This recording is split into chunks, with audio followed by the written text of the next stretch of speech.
Mr. Chairman, we're live. Okay, welcome back, everybody, for our afternoon session of the Management Audit Committee. Glad to see you. We got everybody here, either in person or remotely, except for Chairman Barlow, who explained why he had to head out a little bit early. So our 1:30 topic is Department of A&I back again, talking about their leasing information and talk about the state office building up in Casper. So take it away. Thank you, Chairman Boner, members of the committee. My name is Patricia Bach. I am the Director of A&I. Sitting with me is Andrew Coleman, who is our recent acquisition from the AG's office for GSD administration. And he is over the leasing program, so he'll be talking to you a little bit about the leasing document you have in front of you. Also with us today is Matt Simpson. He is even more recent. Sitting behind me, he is in the process of learning the leasing program. So he came over from YDOT in May. So he is neck deep in trying to figure out the leasing program. And both of them have jumped in with both feet, and we're very happy to have them in the leasing program to help us. As this committee is well aware, A&I is currently in the process of whittling down our leasing footprint in the state. We're on track to have a permanent cut of the leasing program. One thing we have found, it's a little harder in the short term than it is in the long term. So the long-term cut is a little more, in my head, it's more attainable. The short term is we're running into a few hiccups, which we'll get over.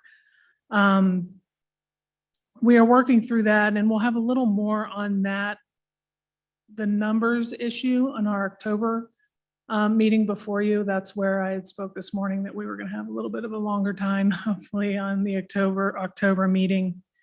During that time, I think we'll have a comprehensive presentation that we're currently working on regarding our budget, employee group insurance, HR consolidation, and where we are with that and the savings that we have, statewide compensation, which we talked about a little bit this morning, and then the leasing budget cut. So I'm hopeful that that will be a good idea of where A&I is heading in the next couple of years.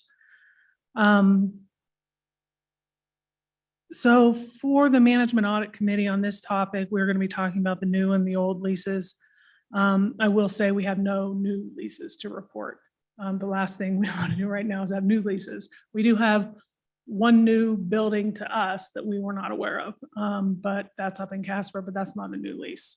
So I will turn it over to Andrew, and he'll be able to discuss that report and have an update on the moves into the Tyra Thompson building, the Casper office building. So thank you.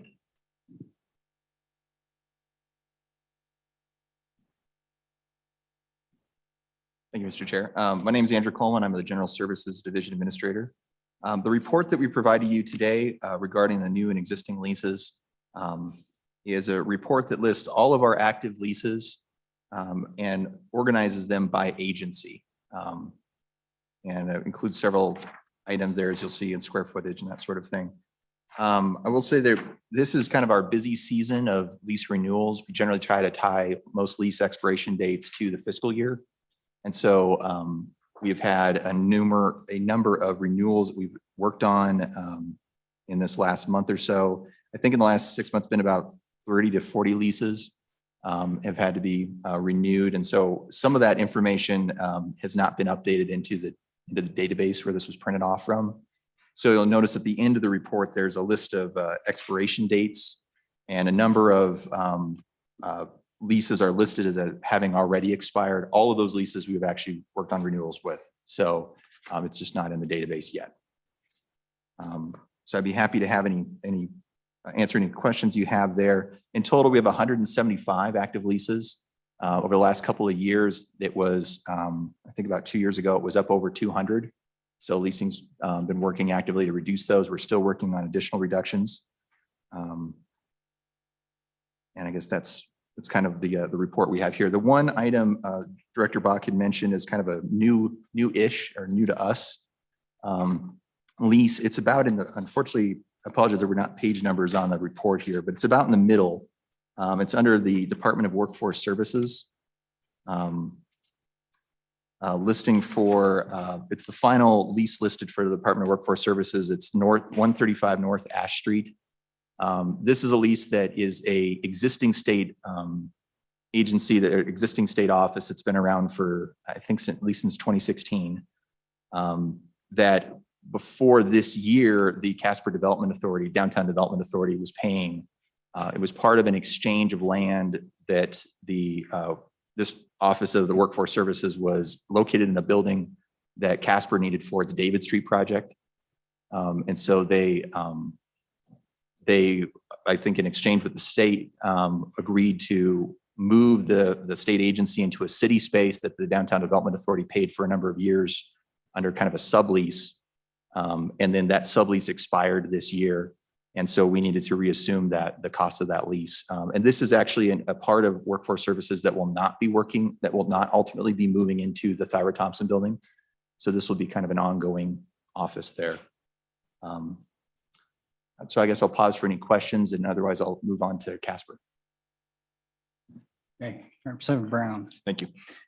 Andrew, good to see you again. I'm gonna ask some pretty tough questions here in regards to the Yellowstone Sutherland's building. I see some people smirking, and that we're all aware. So right now we're paying $1.4 million a year. That is a 20-year lease. Is that correct? Mr. Chair, Representative Brown, I think it was 17 or 18, 18-year lease. 10 years. Okay. Mr. Chairman, thank you. And what is the escalator on that? The automatic escalator that we have built into that, or that they have built into that? I'm sorry. Is it 6%, I believe? Mr. Chair, I don't know that often. One more follow-up, Mr. Chairman. I'd like to find out, and I have spoken with the governor's office on this, and I'm sure you guys are well aware of this. This was just an absolute fleecing, in my opinion, of state government. Absolutely just bewildered at how in the world this made it through the process. I'd like to know, is there any anticipation from your guys' office as to looking at ways to get out of this lease? And now or in the future? I know it's working well right now, but the cost, the automatic escalator that was built into that contract, and I'm fairly certain it was 6% the last time I looked at it. It's really concerning to me. And as a state that's trying to penny pinch every single dollar, and we signed a contract with this guy for a 6% automatic increase on $1.4 million every single year, we don't have that kind of money. And so I'm just kind of curious if there have been any discussions about whether or not we want to go into litigation with this and try to get ourselves out of a lease that is an 18-year lease. I did the math on it. It's like $28 million by the time we're done with this. We could have built one heck of a building for $28 million. Go ahead. Chairman Boner, I'll take that question and comments. And I've talked about the Sutherland's building a couple times in front of the JC. I'm not sure we've actually discussed it here. But I will give you a little bit of the history on it, not to push it off in any way. That lease happened before all of our times. So when I became director is when I really found out about what the lease was. I mean, I knew that there was a Sutherland's lease and nobody liked it. I hadn't looked into it until I became the director. You're right, there's no termination clause. There's all kinds of issues with the lease that normally do not pass the AG's office. So, and I will say that there has been a change in ownership. So there was a change in ownership approximately a half a year ago that somebody purchased the building for a significant amount of money. The one thing that is in the lease says that we can possibly get out of it if there is a budget issue. So obviously we've had those discussions. The problem we have is where do we put everybody now? So we have had those discussions and whether it's something that we pursue. We've not gone down that road yet because I think Andrew probably was prepared to talk, maybe not prepared to talk about what we're looking at with trying to fit another agency in that building to utilize that square footage space and kind of get two agencies in that building to help our leasing. So I think to answer your question, there has been discussion about the possibility of getting out of that lease. Right now, I'm not sure where we would put everybody. So those are the discussions we continue to have.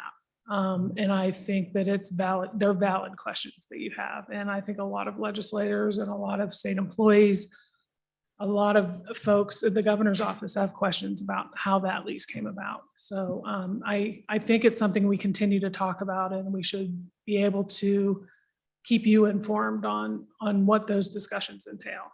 But right now, I'm not prepared to say, yes, we're looking at it and we're going to get out of it, because we need the building a little bit right now.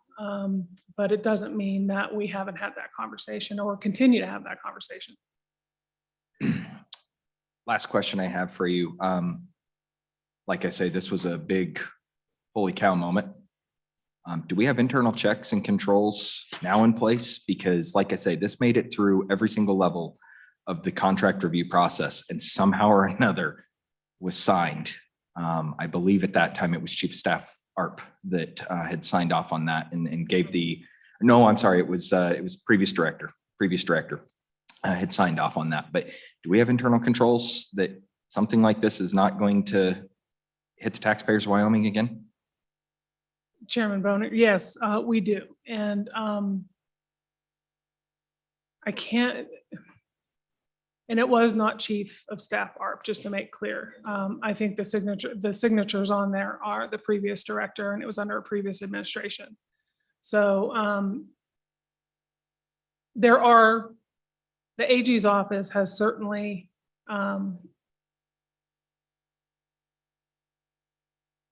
my problem with answering this question is because there were internal controls before. So I am still unclear on how that happened. I will tell you now how we look at it. That kind of, that would not happen again. We don't do anything without a really good look over 4 years. I haven't seen a contract come from my signature over 4 years since, I would say there might've been 1 or 2, it was 5 years, but that's the limit. That's what we talked to the JAC about. So the internal controls at the AG's office, they look at that contract, make sure the termination clause is in there. We do have that internal control. The concern is that depending on change of administration or change in policy, I don't think you'll see that happen again. I've been here for 2 years and I talk about it at almost every legislative meeting that we have. It is a sore subject for the legislature, for the executive branch, and I probably will end up talking about it again at the next JAC and here, and it should be talked about so it doesn't happen again. So we have internal controls for that not to happen again. It's not something that would happen on our watch. So that's the most I can say about that. I really don't know what happened in the past. I have ideas of what might have happened, but I'm not sure. And just so I understand the process a little bit, is there a single person or group of people in the AG's office that looks only at these leases, or is it you're just depending on the AG representative for that particular agency? How does that work? Thank you, Chairman Boner. It's the contracts division. And they are the ones that look at, and we look at the leases, and we have a very good relationship with the contract section. So if something went through there that we missed, they will catch it now. I'm confident they will catch it now, and vice versa. So we are very cognizant of those contracts. Mr. Chairman. Senator Perkins. Thank you. Trish, thanks for your help today. I think a couple things. Trish, first question, a couple of questions, Mr. Chairman, is first, I mean, when we go to the contract section in the AG's department, they're not, I mean, they numbers and value is not what they do. I mean, they're looking about the legality of the contract and making it enforceable, making sure that the state has certain terms in there and making sure that the contract is a fair contract to both to this, particularly to the state. But if you could just speak a little bit to us about the role of the State Building Commission as they could, because this goes through them as well, and they also approve these contracts, if I remember right. And could you help us understand how that process works and what controls or what review the State Building Commission does versus the leasing division? Chairman Boner, Senator Perkins, thank you. And I should have mentioned that, and I appreciate you mentioning it. The State Building Commission does look at the contracts, and they did look at the Sutherland's contract. There are controls with them as well. There's also controls now, and maybe not as much in the past with the leasing program. There's controls now with the leasing program to know that it's a 4-year lease. We really don't want to go any higher than a 4-year lease. Escalator clauses are not something that we're interested in signing. And the amount of the lease and the research that we do now on the amount square footage of the lease. The leasing program in the past really didn't have the folks that we needed in those positions to evaluate the leases and make sure that we were getting a good deal. We have changed that significantly in the past year and a half, starting with Lori Gallus, and who was the GSD administrator when I came on, who I put in that position. And they have really worked hard to get the leasing program to where it needs to be. We're still working very hard trying to get the leasing program where it needs to be. It takes more than just, 6 months or a year. But the SBC looks at these leases, and we have that additional check. Since I was not involved with the Sutherland's lease, I hesitate to say what happened in the SBC, but I know they go into executive session and discussed it, and came out that the lease was signed. So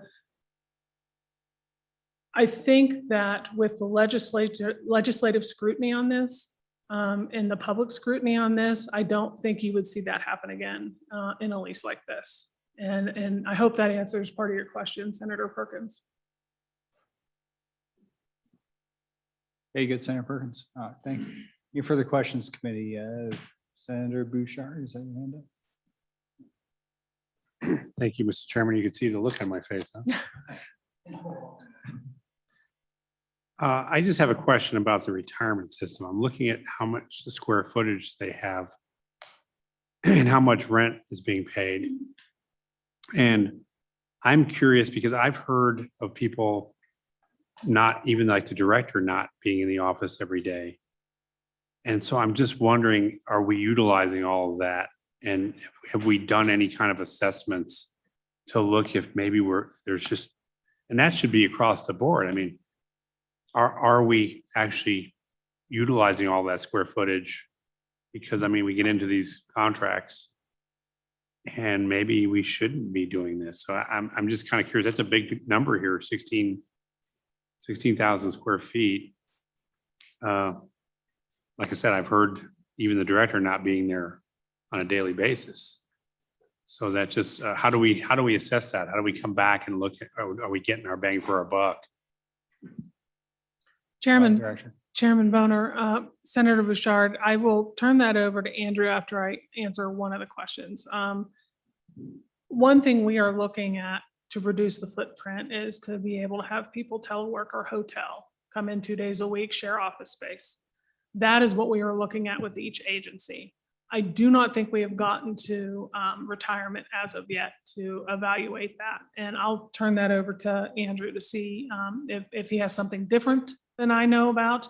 I know retirement is one of the ones that we're probably going to next to talk to about their space. So I'll turn that over to Andrew. Mr. Chair, I'll add on to that. Yes. as part of our process for trying to figure out how we can reduce the footprint, we're looking at all sorts of options. We're looking at where do we have existing state buildings that are not being utilized fully, so we have excess space now. We're also looking at leases that we already have to find out where we have excess space and where we can ask agencies to either squeeze down, to either reduce the size of the lease or to potentially make room for another agency that might be in a lease to be moved into. So we have multiple agencies under one lease. We have not talked to retirement yet, but that is one of the leases that we are among many that we're working on working with. So that's something certainly we will look into. Representative Gray, then Representative Sherwood. Thank you, Mr. Chairman. Director Bach, I understand, this was a previous administration, but you have this other Department of Environmental Quality lease that was entered into as the same day as the Cheyenne Sutherland's lease, September 1st, 2019 for $600,000 a month. And, it appears these were entered into at the end of an administration. And, I'm really uncomfortable with this. I mean, I think, you said there's been significant public scrutiny. With all due respect, and this is not towards you, this is the incompetent media. I mean, this should be a front page expose for weeks. I mean, this is unconscionable.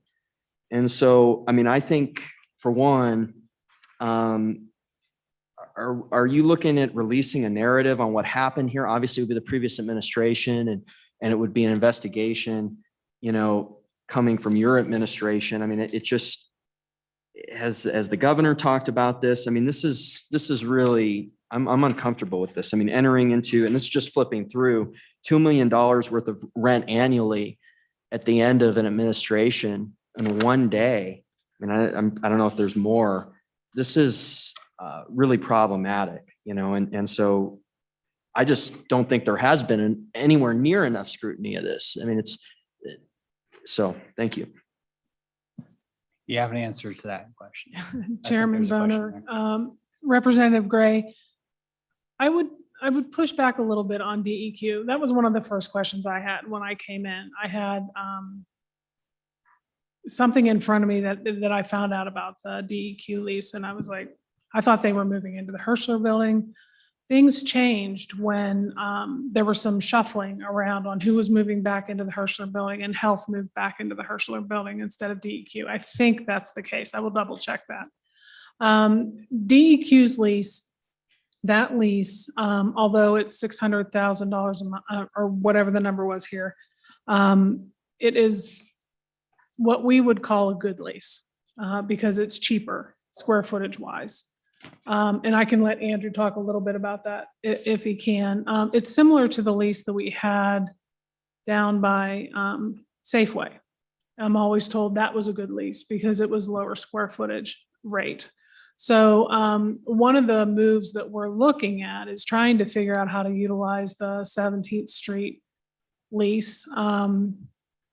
If we can fit anybody else in there, those are the things we're going through to get more bang for our buck. So I'll let Andrew talk a little bit more about that. He's a little more knowledgeable about the lease. Go ahead, Mr. Coleman. Thank you, Mr. Chair.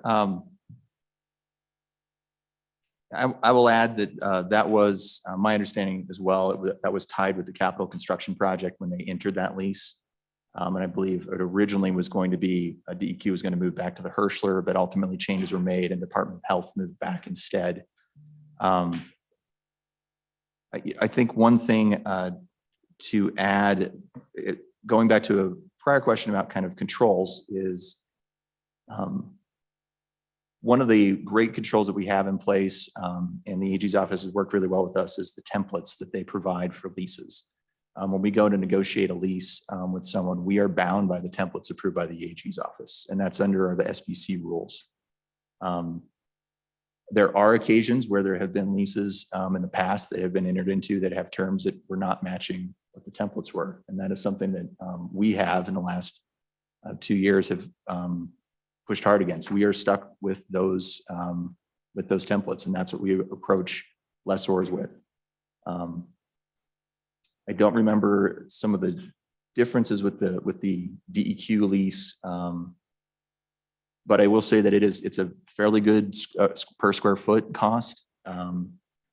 That one, I think, unlike some of other leases, does, I believe, separately have utilities. We like to have all utilities wrapped up within the lease price, and that may not be reflected with the EQ's lease there.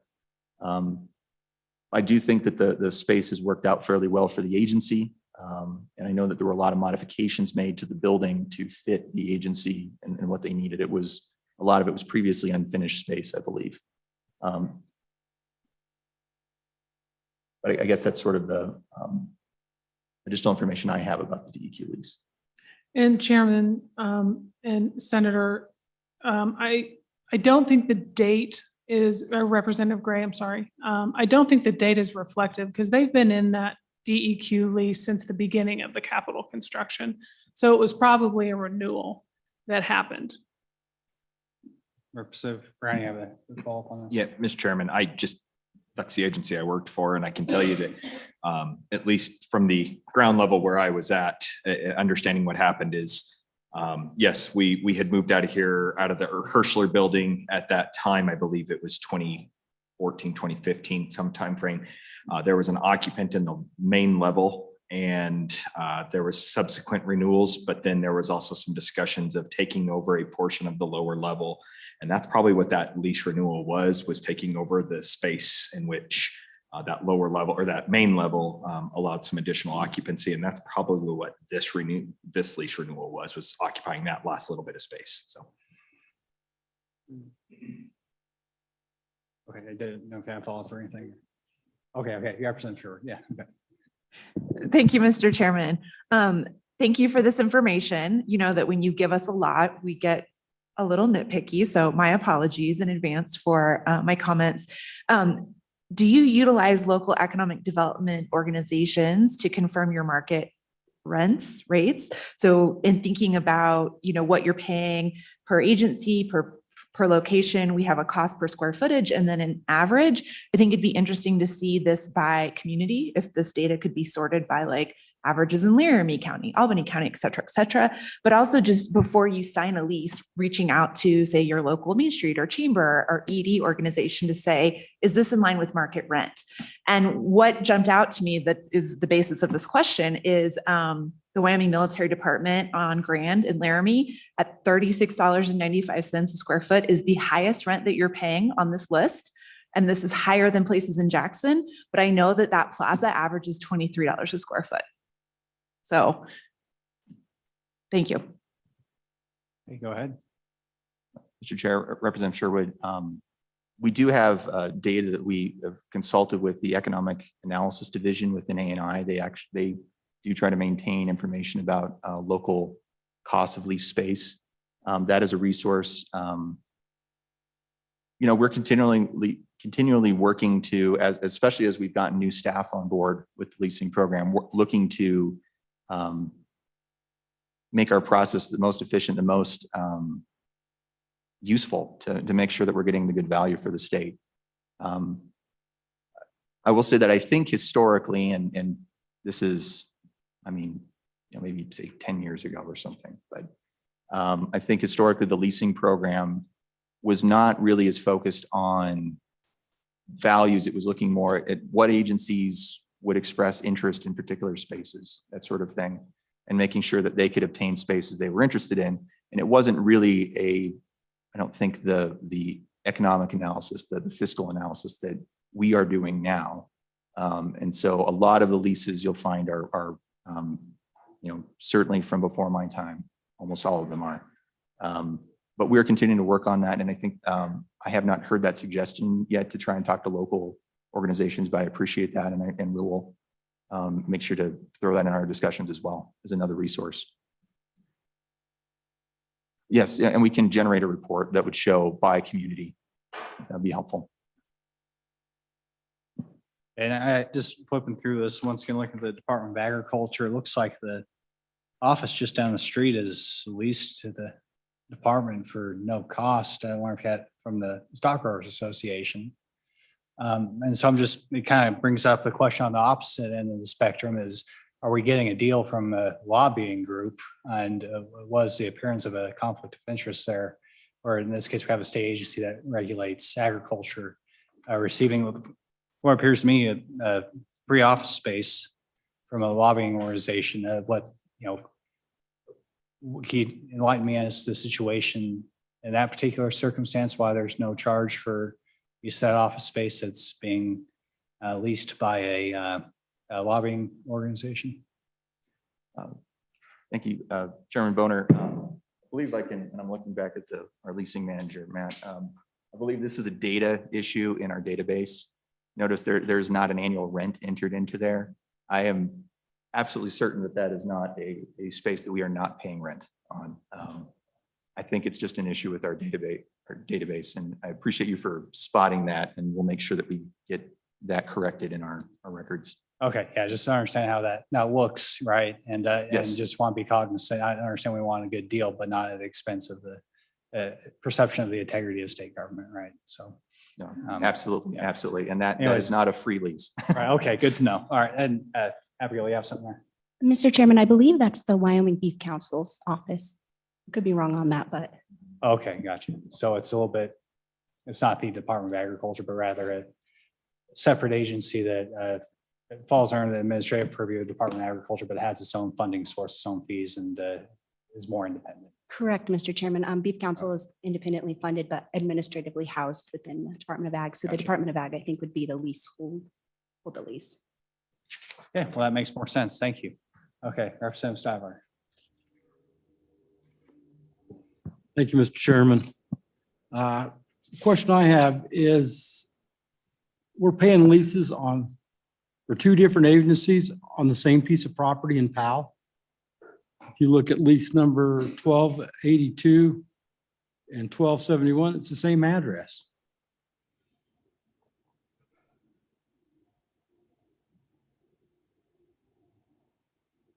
Mr. Chair, Representative Stiver, could you point me to which page or which agency you're looking at? See, this one would be, it looks like engineering. Okay. And Well Drillers Licensing Board at 1201 East 7th Street. And the one right below it's got the same address. Like I said, it says IM lease number is 1282 and 1271, the ones I'm looking at. And which agencies are those under? Both state engineer or? Well, one says state engineer and 1282 is Well Drilling Licensing Board. Okay, And the other one just says, agency 037. okay, that's all we need. Okay. Go ahead. Thank you, Chairman Boner. Representative Stiver, I have a little bit of familiarity with the state engineer's office due to my past employment and past representation of them. And I think it's likely that these are different offices. They're both housed under the state engineer's office, but I believe the Well Driller Licensing Board is a licensing board that likely is funded by their fees through licensing fees. And it may have been a reason to have a separate lease for the state engineer, the water commissioner side versus having the independent board. I do think, I believe that's likely why we have a discrepancy there. I don't believe we're double paying for the same square footage. I think it's likely we're paying for offices in the same building, but under two different programs. Any further questions, committee? Okay, Representative Gray, then Senator Guru. Thank you, Mr. Chairman. So a couple things on here. I mean, is it possible all these ones that are zeroed out, like if we could get that updated with what the actual numbers are? I see like maybe 7 or 8 here, just flipping through. But also, I mean, a lot of these are quite lengthy. Is there any way you could annotate for the percentage increase within the contract if there is one? And what percentage of these would you estimate have some kind of escalator, automatic escalator built in? Go ahead.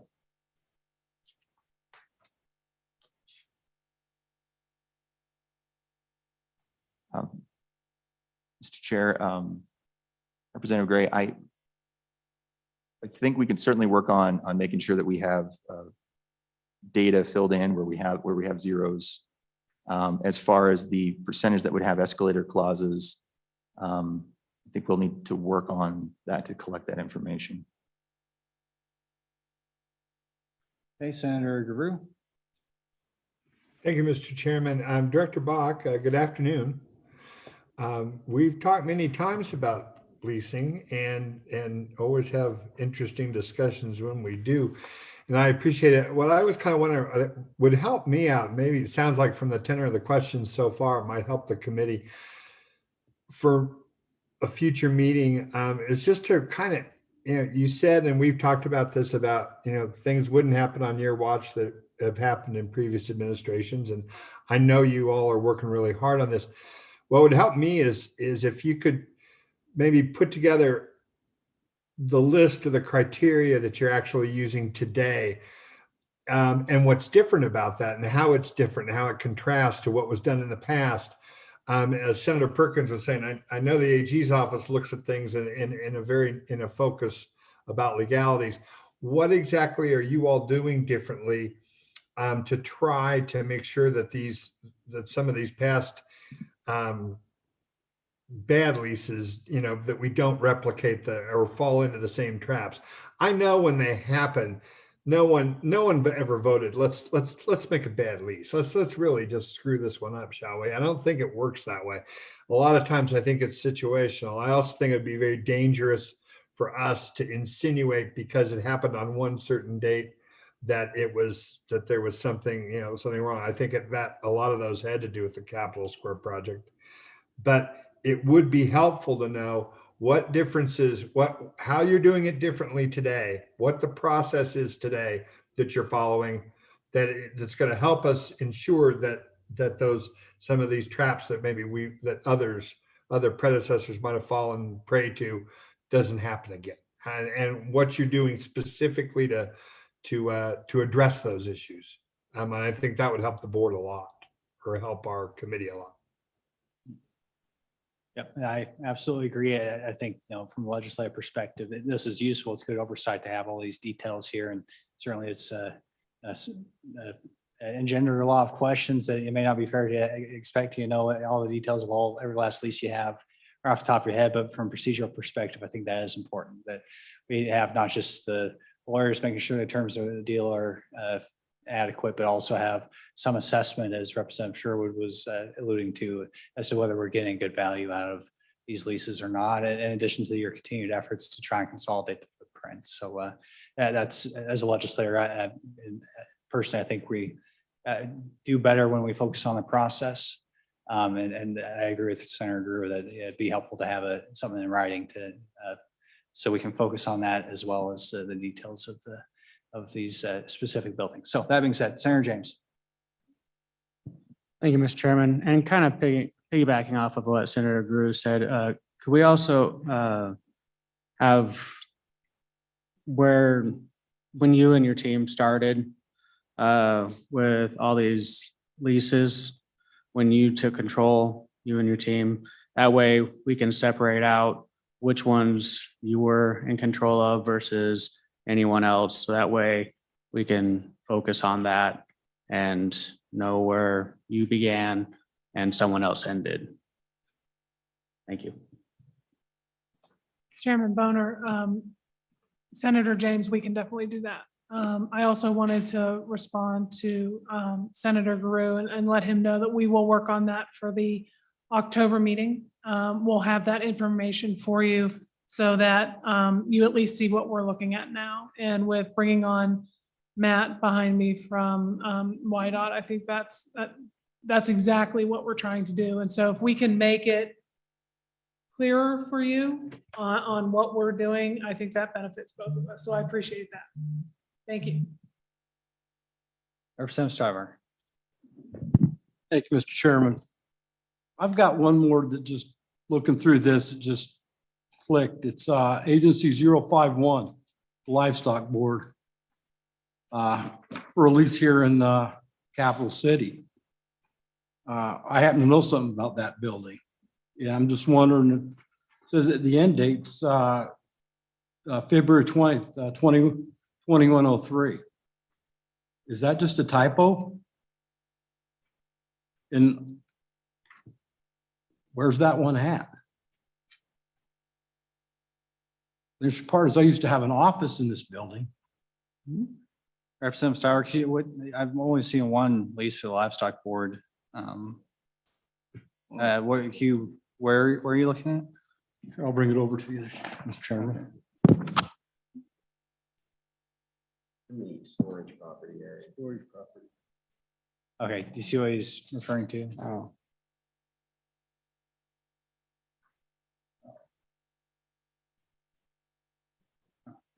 Yeah, so do we actually have a lease going into the next century or not? Mr. Chairman, Representative Stiver, I actually believe that that does go into the next century. It is I think it's our oldest lease. And it's a stockyard holding. I think barn qualifies, but it's rather large. It's just on the south side of town across from where the Home Depot and the truck stop are there. And that one it's a bit of an odd history with that one. And I do think it actually goes into for a very long time. It's also for a small amount. I believe also we were given by Union Pacific the building that's sitting on top of it for that property. And I believe they use it for, the livestock board uses it to hold animals that have been, I guess, taken into custody as part of the grand inspector's work. And do you have notice there an automatic escalator associated with that contract, or is it a flat rate?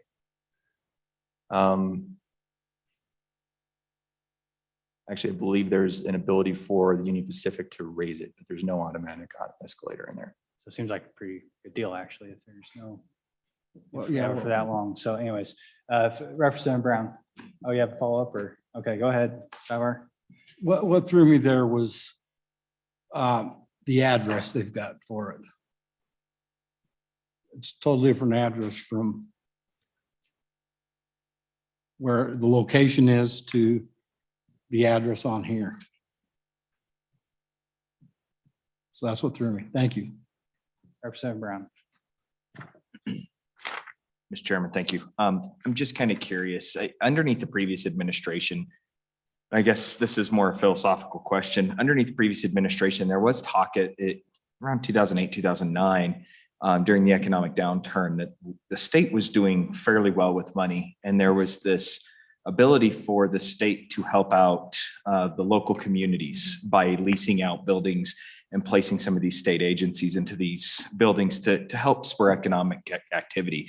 Now that the state's not sitting in quite the same economic flush accounts, what's the philosophy going forward with this? Is there still that discussion happening that we'd like to continue to have the spur in economic development from a state level? Or is this really we're looking at the bottom dollar and we're doing the best that we can to get the money out of taxpayers' dollars as they're going forward by squeezing more people into the Hirschler or whatever that case is? What's the change in the philosophy with this administration? Or is there one? Chairman Boner, Representative Brown, I think it's a little bit of both. I think that if we can reduce our footprint on leasing without harming the smaller communities, and a lot of time when I talked about our leasing cut, and I will look to Senator Guru a little bit on this, and he always says that I do that on leasing. But I use Shoshone as an example. If you have a place in Shoshone that we're renting, that we're leasing out, and I use Shoshone because I don't think we do. So if we were going to come in and say we're getting out of the lease, that could harm the community significantly versus going to Casper or Cheyenne and saying we're getting out of the lease, because there's a lot of people that can go into the building that we're going to get out of. So we have to work a balance between that. And so one of the things that we'll be doing soon is going into those outlying communities, because that's where most of our leases are. to see which ones we might be able to get out of without harming the community. So I think there is a balance there. So the philosophy is we don't want to harm a community simply to save $10,000 a month. So the bigger leases obviously are in the bigger towns. So that's where we're focusing more of the cuts. So hopefully that answers your question. Okay, any further questions, committee?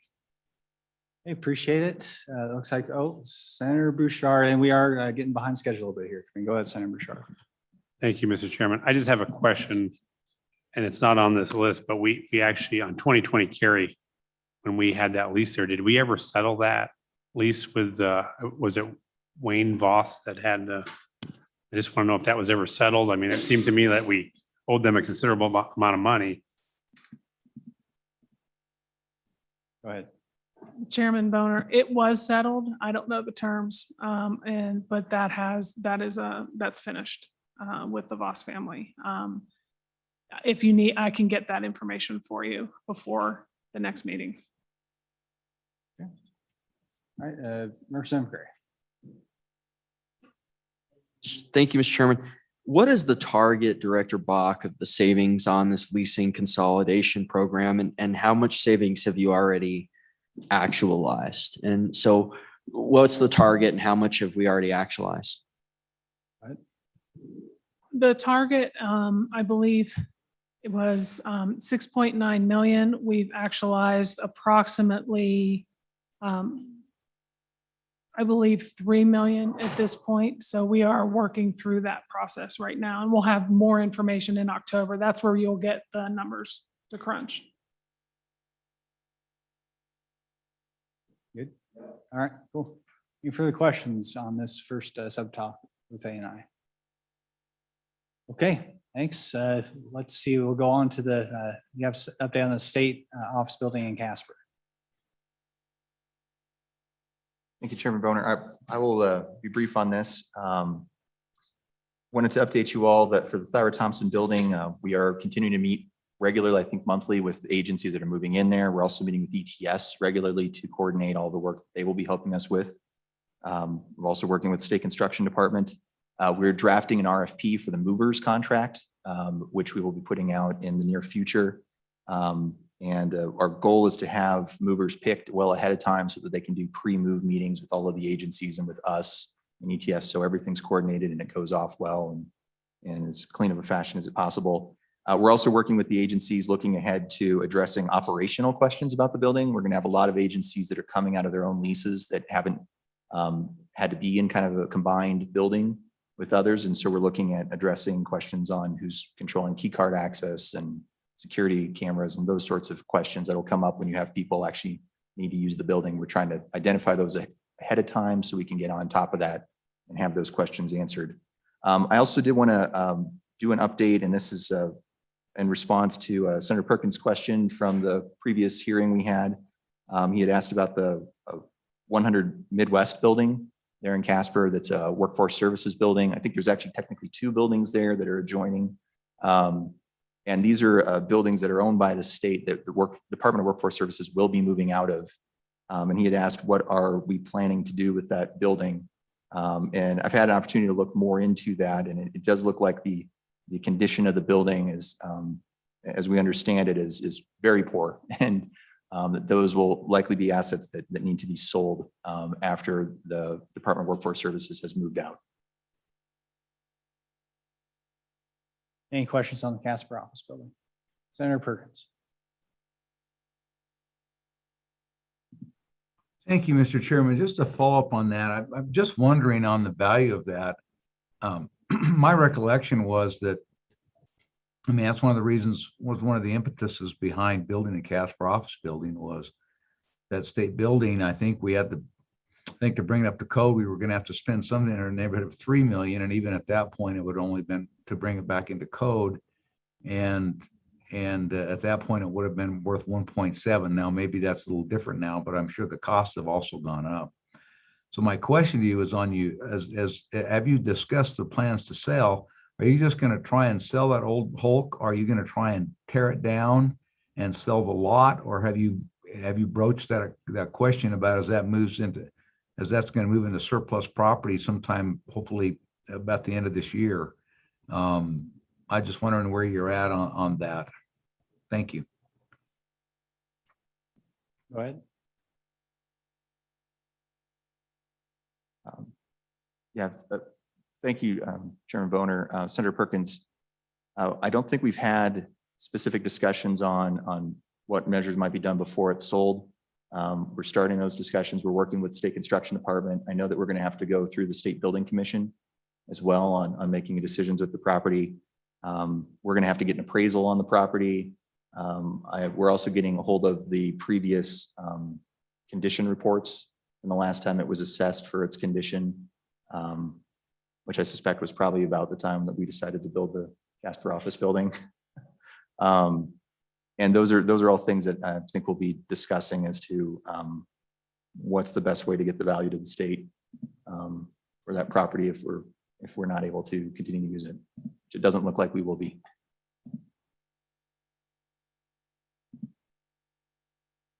Any further questions on Casper office? Representative Gray. Thank you, Mr. Chairman. So my question, is on moving agencies into the office building. So, when this was passed, part of the premise of it was that we were going to move all the agencies in. That was going to be a savings over, forgot what the break-even point was, but that was the big statistic that was being floated back in that 2019 session or whatever, 2018, that is going to pay for itself in X number of years. Now I'm hearing that a lot of agencies are not going to be moving into there. So, I guess my question is, what is the total lease total that is going to be outstanding once all the agencies are moved into the Casper office building? I mean, because looking at these rates, I can kind of understand why I was shocked at the time how low the break-even point was. It was something like 40 years or something. But now I look at kind of what we're paying and I'm not as surprised. But if we're not hitting those targets in terms of the percentage of lease space that we're foregoing, then I just want to understand if we're hitting those targets. So, about what percentage of our currently leased space do you think is going to still be outstanding once the office building is built in gross amount? Mr. Chair, Representative Gray, we will put that information together for the October meeting. That would work. Okay. Any further questions? Good. Okay, looking forward to hearing those more information. I think that concludes the 1:30 topic. So is there any public comment on what we heard from A&I this afternoon? Anybody in the room? Anybody online? Feel free to raise your hands. Looks like most of the participants are legislators. So, okay, that being said, we'll go and move on to our 2:00 topic. That'll be the state procurement leasing evaluation recommendation. And I think our staff has a PowerPoint slide that they put together. In addition to whether agencies want to testify. Excuse me. Okay, so go ahead, welcome to the committee. And you have a preference, Abigail, you want to go first or? No, we'll come back. Chairman, we'll come back. Okay, all right, sounds good. Okay, go ahead. We'll hear from our staff, then we'll hear from the agency.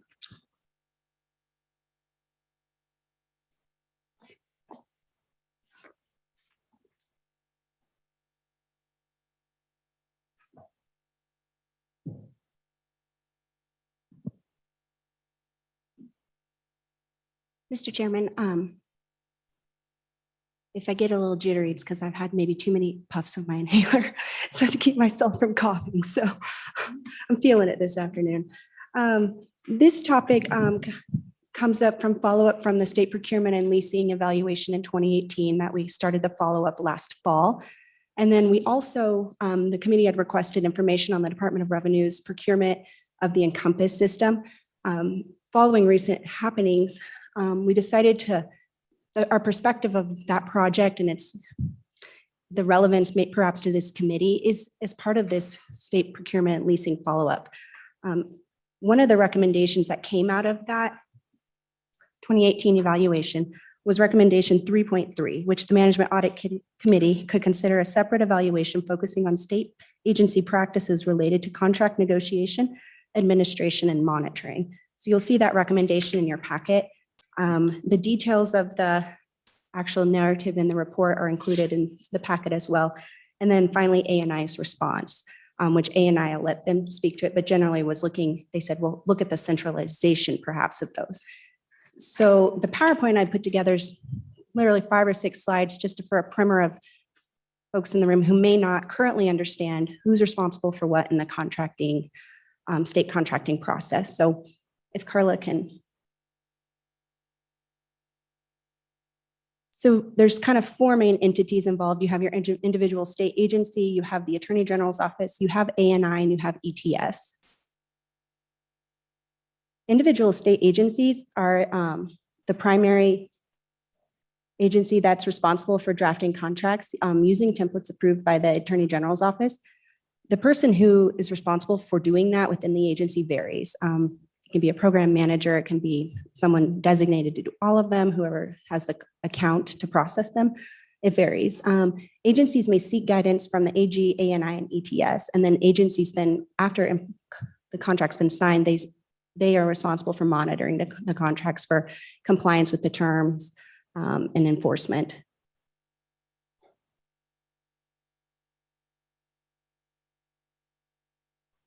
I was wondering where that was. Next, can you click again then, Carla? So the Attorney General's office role then is to approve the contracts. Contracts for services costing over $15,000 have to be approved by the governor or his designee. And then they also have mandatory language and statute for surety bonds, joint powers agreements, mutual aid agreements. There's a smattering of different approval language and statutes. They also have to approve or disapprove contracts submitted for review within 30 days. So the question kind of comes, what's the approved ESTA form? And so from a training the AG's office has provided, it's protect the agency and the state, review for required clauses, ensure the contract has necessary elements to be enforceable, remove ambiguity, avoid terms not favorable to the state, and assist with special language. What is not approved ESTA form, and this is what agencies may seek from their advising attorney, and it's issues such as, is this a good idea? Is this a good legal use of the money? Does the agency have authority? Are the substantive provisions of the contract favorable to whatever the goal is of the agency? ANI comes into the process in terms of they review BEA, the bid waivers. And then ETS comes into the process if there's an IT contract. They look at the business case and they grant approval, and then they also look at IT language in the specific contract. So Representative Brown. Thank you, Mr. Chairman. Out of curiosity on those, do we have a timeline on those? Because from what I've heard as past couple of years is there's a lot of bog down between either the ANI or the ETS step. And I'm guessing this has a lot to do with budget cuts and, you know, one person doing the job of 4 or 5 other people. But is there a timeline that is internal with the executive branch of they have 30 days to get this in, get this out, make sure it's reviewed properly and get it back to the agency requesting the contract? Mr. Chairman, Representative Brown, the only hard timeline is that 30-day review for the AG's office. However, that's when it comes to them, they kick it out within 30 days. There's not a cumulative timeline, so they may send it back to the agency then for changes. Then it has to come back to them for review. They get another 30 days, and that can go on. That can occur multiple times until it's in a state that where it's the Attorney General's office is comfortable signing it. Any further questions, committee? Okay. So, Mr. Chairman. Oh, I have one actually real quick. Think about, similar concern, Representative Brown, you think about, say, the State Fair, one of my favorite state agencies, that they have a judge that has to change their schedule at the last minute, they have to find a new judge. Maybe it's $100 contract and they don't technically have the time to go through a months-long process to get that contract approved. Is there any flexibility at all for, I guess, to allow a little bit of, I would call common sense into the process, where if you have to have something that's not going to be approved, it's not going to be on the timeline, and maybe do a review in, after the contract is signed, if it's a diminished amount of money? Mr. Chairman, obviously I'm not the expert on all things with contracts, but in terms of flexibility, if it's under a certain dollar amount, you don't need to send it through. I believe the AG's office, you can work with them to rush something if it needs to go through quickly. All right, do you know what that dollar amount is off the top of your head? The current one we put in the statute was there's under 15,000, but then there's also a category for 1,500 to 15,000, under 1,500. And this is where A&I will be far more the expert than I am. I believe it's even a separate standard. Fair enough. Okay. Any further questions for me? Okay. So Ms. Representative Gray. Thank you, Mr. Chairman. What are the processes in place to take a potential executive branch bias out of it, to bring in sort of an ombudsman or an independent viewpoint? When you look at the process, are there any protections in place, and have you looked at other states, and where do you think we compare on that? I mean, I understand that we've got the Attorney General and all these committees, but at any point, do we try to inject someone who's going to look at it totally critically? Mr. Chairman, Representative Gray, in terms of staff bringing this as, follow up and working in the Encompass issue with Amanda's here and she can walk through the contracting issues that were identified. But that's why we put this on the agenda today in terms of the 2018 evaluation recommendation was to do an evaluation on this process. And so that is something that we could look at. How do we improve the state contracting system? Are there better ways to do it? It would be through an evaluation conducted by LSO staff. Right, that's a good point. I probably should have mentioned as we got started this afternoon at the end, when we get to the staff directives, it'd be nice to provide staff some direction as to what program evaluations we want to do. And there's a list of a few suggestions, excuse me. Few suggestions. Wow. Mr. Chairman, you might need my inhaler as well. That's Go what's ahead. been happening too. Anyways, a few suggestions. Abigail, you can go over this, right? No, this was following what we discovered when we did a review of the Encompass contracting process. There were some issues we identified aside from, that after the contract had been signed in terms of whatever is happening. But in terms of the role of this committee, it seemed to be more interested in the processes that got to that contract, the end result. And so I'll let Amanda kind of highlight, I'm sure everyone has read it, but just highlight some of the contract specific issues that came out of that process when we reviewed it. Mr. Chairman, members of the Management Audit Committee, Amanda Freund, Associate Program Evaluator. Just to kind of start off, we did want to cover the fact that this process was considered a competitive negotiation. I think there's some confusion as to what it was. However, when the division did submit the bid exception approval request to A&I's procurement office, it was, they provided sufficient evidence that they sought other alternatives, and therefore it was considered a competitive negotiation. And you can find those other alternatives as an appendix to the paper.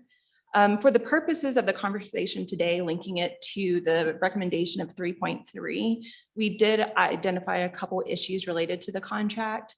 There was over 12 months that had passed between the approval of the BEA with the procurement office and then the final signatures of the contract. So we did ask the agencies that we interviewed if they could provide any light as to why there was that much of a time lapse.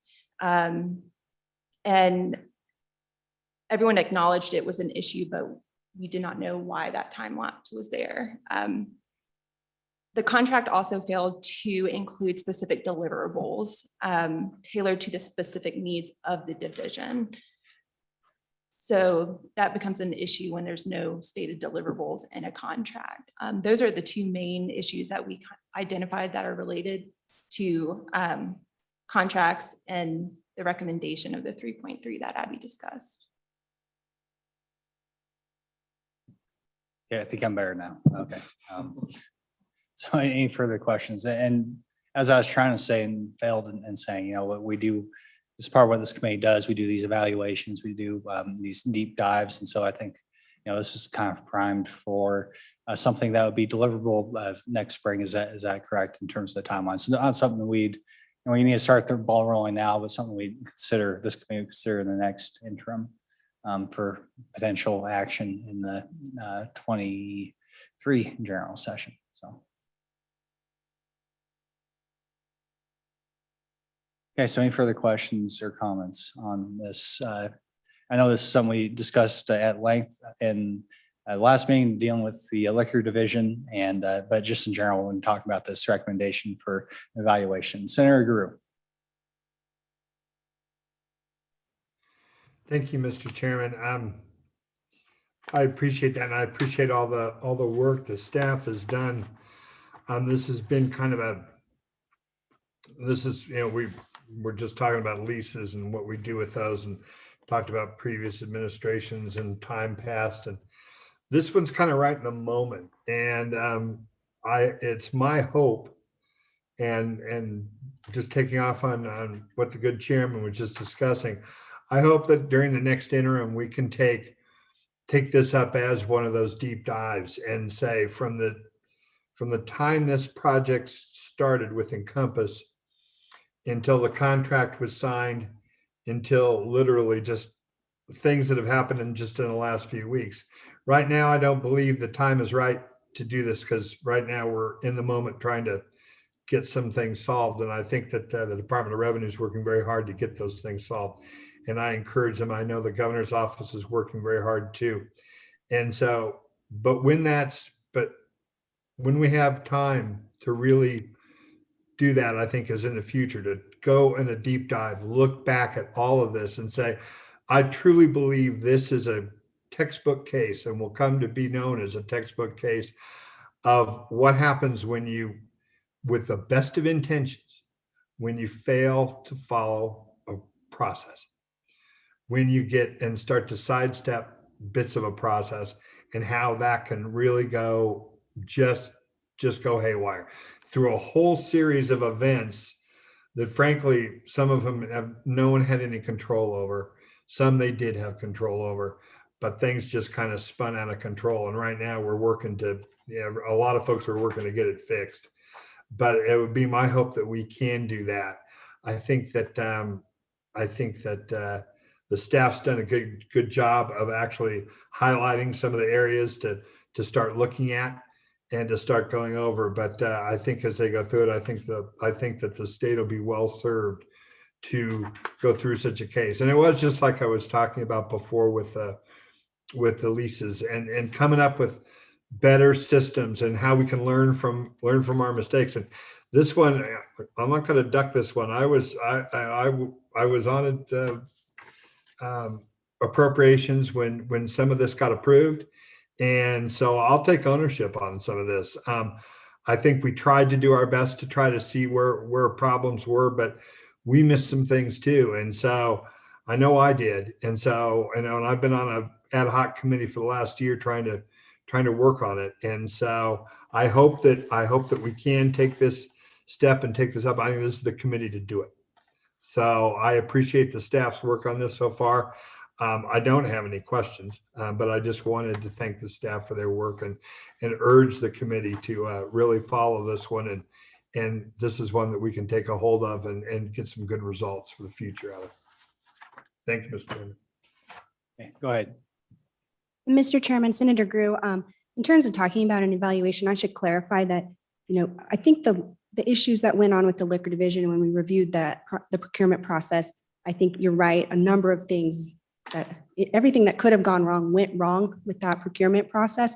And it highlights and exposed some of the systematic that sort of issues that perhaps exist within our current contracting process. And so our evaluation would be to look at the process itself. We would likely take samples of contracts, look at how those, we always take a sample population to review in depth. Perhaps we wouldn't even look at the Encompass contract because to some extent we bled that turnip dry. Let's find some contracts to review in depth that perhaps, or we have a fresh eye on that have not been aired within the legislative committees to such an extent. But it would be to look at the processes behind all of this, not the specific Department of Revenue issue. All right, and to be clear, the proposal would be to have an evaluation focus on all state agencies and related to contract negotiation, administration, and monitoring. So be a broad look. And we need to give our staff some direction along those lines. I think hopefully everybody agrees this is a good topic to get started on. I mean, we're talking immediate. I mean, the process will start now and go until next spring, just so we're clear about what we're discussing here. Any further questions or comments, committee, on it could be, contracts in general. It could be the specifics dealing with the issues we've had with the liquor division recently. It's been ongoing. Any questions or comments right now for our staff? Representative Brown, go ahead. Mr. Chairman, I wholeheartedly agree. And I wonder if there's a way that we look at one agency when we give this directive. If we give this overarching broad reach and say, look at contracting in general, that net is going to be so big that I just don't know that we can get what we're looking for when we ask for that. Hyper focusing on one agency may feel like targeting, and I understand that, but maybe we look at somebody that deals with tons and tons and tons of contracts on a regular basis and deals with all the components, A&I, ETS, everything like that, but is maybe not the front-facing committee that goes in front of A&I or in front of joint appropriations and or this committee on a regular basis. Maybe we have somebody that we dive in on the process and see, because maybe we've got an agency that's doing it really well. Maybe we've got an agency that has this down packed and we can take what we learn from them and transfer that out to others as opposed to looking for a problem. So that might be my recommendation is we look for the golden egg as opposed to the issue at hand with somebody else. Yeah, I think that is good to provide some direction, and maybe it's not even by agency, but by type of contract, large ones, small ones. Maybe you can even look at more, I guess, administrative type agencies that are, more focused on office work. Maybe there's agencies like state parks or tourism or something that are a little bit more, I guess you could say, entrepreneurial in nature, as entrepreneurial as a government agency can be, in that they have to provide services to the public directly. So yeah, I think some direction will be useful, and certainly need to hear from our staff along those lines too.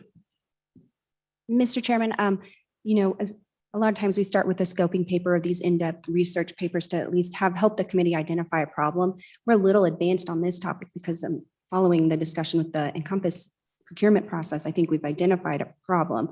We would still begin a survey phase where we go look at the lay of the land, and from there we could bring back to the committee in terms of refining the scope of the project. Do we look at IT contracts? Do we look at, are we looking at specific agencies? How we want to approach that? It's really difficult at this point to pinpoint that until we start getting into the project.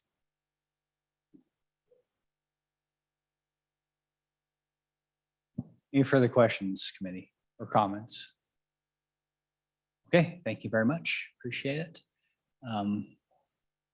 So looks like any state agencies, looks like A&I might was mentioned. ETS, if you happen to be anybody who wants, any state agencies that want to comment at this point on this topic. Okay, looks like we're good. Any public comment? If you're on Zoom, raise your hand if we happen to have somebody. Anybody in person want to comment on the potential evaluation topic of state contracting or the specific issue we've been dealing with the liquor division in the Department of Revenue? Okay. Okay, well, I think that looks like we got the one last item here. I'm not sure if we want to touch on it or not. Talk about JC follow up Commissioner JAC Chairman will say something if he wants to discuss this. Otherwise, we'll just go ahead and move on. So committee, before we move on from this topic, we've had a discussion about authorizing our staff to go ahead and begin the scoping process for this state contracting process in general. Any thoughts, any objections to moving forward with that, maybe getting a scoping paper at one of our next meetings? Mr. Chairman? Mayor Perkins. So what JAC is looking at is a little bit is actually quite a bit narrower, I think. We're looking mostly continuing to look at some of the residency issues and other things that continue to plague us in our contracting. And so the focus on what JAC is looking at with respect to contracts is a small subsection of this whole area. And so I think as long as we're not kind of, there'll be some modest overlap or minor overlap, I think it's just inevitable. But for the most part, I think we're looking at a substantially different subject in the area of contracting. And if you go to Representative Landon's comments, I mean, he's exactly right. This is the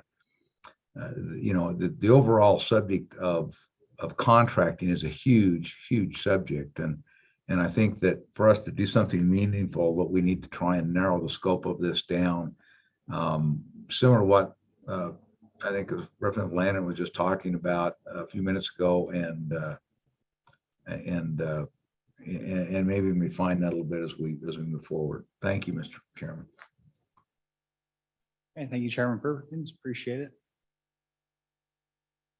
Okay, so any further discussion? So we'll do it this way. It seems like everybody's more or less okay with this path forward, and I guess without objection, we'll go ahead and okay, Representative Brown. Mr. Chairman, thank you. We heard this much on what was going on with the liquor division.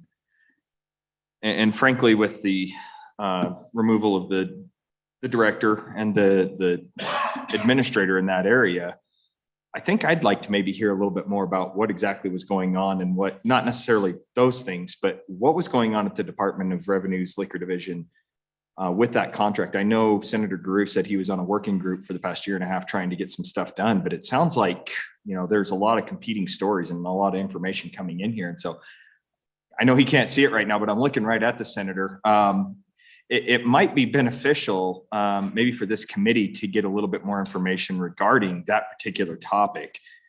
We had, previously we had the director and the administrator here giving us, their word they were going to work on it. And now we've kind of uprooted that whole system. I'm not sure how quickly that's going to resume and how quickly we're going to see things get fixed. But it might be beneficial if it's not at this meeting, if we don't have anybody who can really give us an update now, maybe we can get some more information as to what occurred, what the ultimate fallout was. There was a lot of information. If Senator Guru has that information now, great. I'd like to hear it. If we want to postpone this and get some more information from staff next meeting, I'm okay with that too. Okay, yeah, certainly a fluid situation given the recent personnel changes. And Senator Guru, you have anything else you'd like to add on the liquor division topic? Thanks, Mr. Chairman. Not really, and I'm sorry, I didn't mean to mix metaphors there. I know the staff's working on contracts, and I think that is a good thing for us to be doing. And I think actually Representative Brown is quite right. Let's take a look at what's going right and try to emulate that and work towards a better system. As far as what's gone on and what's happening with the liquor division, it would be unfair of me to speak to it because it's just be my own personal opinion.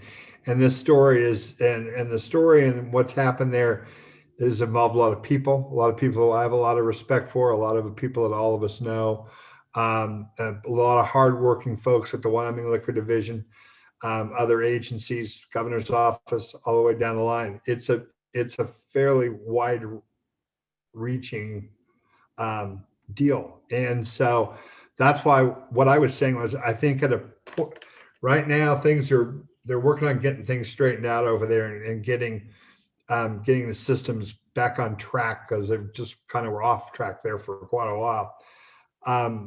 But I think at some time, I think the representative's absolutely right. We should take a deep dive into what happened there. We should talk to people. We should have testimony. We should hear from all sides on the issue. This was, like I say, a confluence of events. I don't know why some things happened the way they did. I have no idea. I'd like to know. I think this committee would be very interested in knowing. I think the state would be better off knowing exactly what happened. I think the time for that is a little bit later when things have evolved. Because right now, I don't think we could get all the answers. I don't think we could get them all right now. I think we asked the staff to, in a time a little farther down the road, to try to start ferreting that out would be a good thing. I think right now it would not be. I think it would be more harm than good right now, well, because it's still in flux. But that's the committee's decision, not mine. That's my personal opinion on it. Thank you, Mr. Chairman. Any further comments, committee discussion? Go ahead, Abigail, you got something? Mr. Chairman, I was just going to mention that if you are interested in going down the road of, I can't see, of looking at contracts, I think we're at the point where you'd want to authorize an evaluation. And from there, with scoping, I'm not sure we need to scope this. We've identified issues, but the evaluation, we'd start the survey phase and develop a work plan. And it'd be to authorize, and that brings us under the audit statutes with the confidentiality, the access to documents, the structure where the agencies have an opportunity to respond. And then we would work with either the chairman, or we can come back to the committee and work on further refining that scope once we get in there and start developing a work plan. Representative Brown. Thank you, Mr. Chairman. I'd make a motion to go ahead and authorize this committee to authorize the initial evaluation phases of contracting within the executive branch of the state of Wyoming. Okay. You have a second? Second by Senator Drew. Any discussion, committee? Okay, we'll do a voice vote since we're just getting, it's not sponsoring a bill or anything. So all those in favor say aye, or raise your hand if you're on the TV. Aye. All opposed say no. Okay, that motion carries by enthusiastic majority. Okay, so any further discussion, anything else we want to do on this particular topic, committee? Okay, looks like we're in pretty good shape. We'll go on to the next topic, which is our number 8 topic, other states' legislative financial audit functions. So how are we doing? Can we want to take a break, or we want to press on through? Okay, we'll press on through. Okay, Carla, you're up.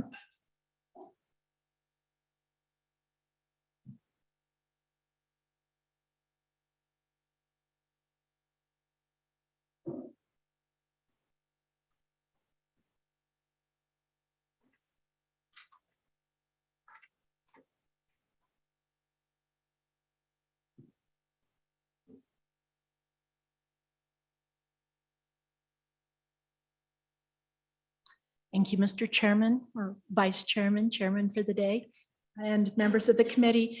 I'll start real quick with the information that was asked at the last meeting. They'll just take a couple of minutes. There was a request to see if we could locate or kind of narrow down some approximate costs if the committee had decided to contract out or ask the Department of Audit or some CPA firm to do special audits that as a alternative to an audit function. And I worked with the Department of Audit Public Funds, Mr. Chavez and Mr. And Rich Cunningham to get some information.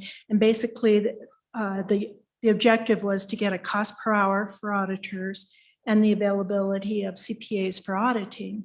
And so I hope that they will correct me if I'm wrong, and they will probably be better at answering your questions. He is here, great, thank you. So the average hourly cost does vary by CPA, but the Department of Audit Public Funds Division had conducted an audit of the school facilities many years ago for the legislature, and the audit period was from July 1st, 2002 through June 30th, 2010. And the audit looked at all projects and expenditures that have been funded during the time period. So if we look at this as kind of an example, even though it's several years old, the department the audit took approximately 3,138 hours to complete and had 11 auditors performing work on the audit, as well as the audit manager and the division administrator, which is an equivalent to a partner in a CPA firm. So the actual funding amounts, would be a little obsolete for that. So they went ahead and provided information on the most recent RFP for the statewide single audit. And instead of using just the flat rate, they went ahead and did a weighted average, which is based on the percentage of hours for each level of auditor on the engagement. So that's a more accurate determination of the cost.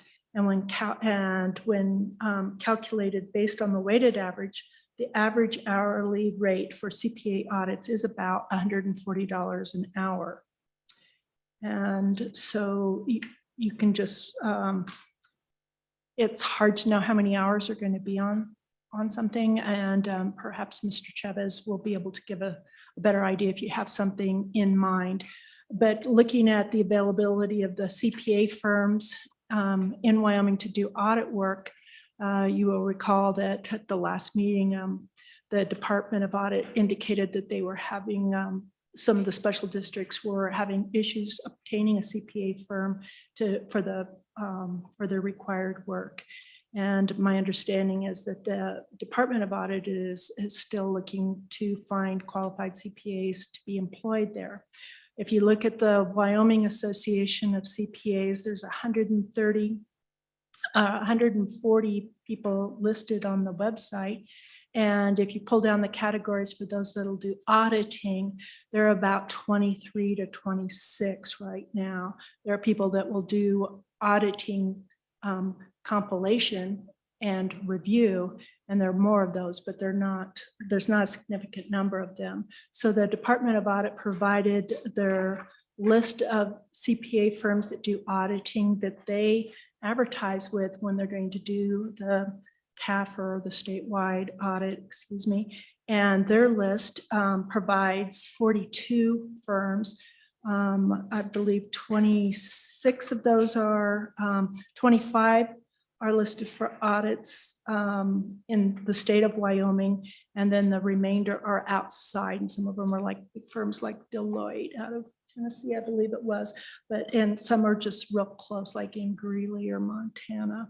So that gives you a little indication of what is available for CPAs and a little idea kind of what the cost is. I didn't know if you wanted us to go into further detail or you just want to file that away.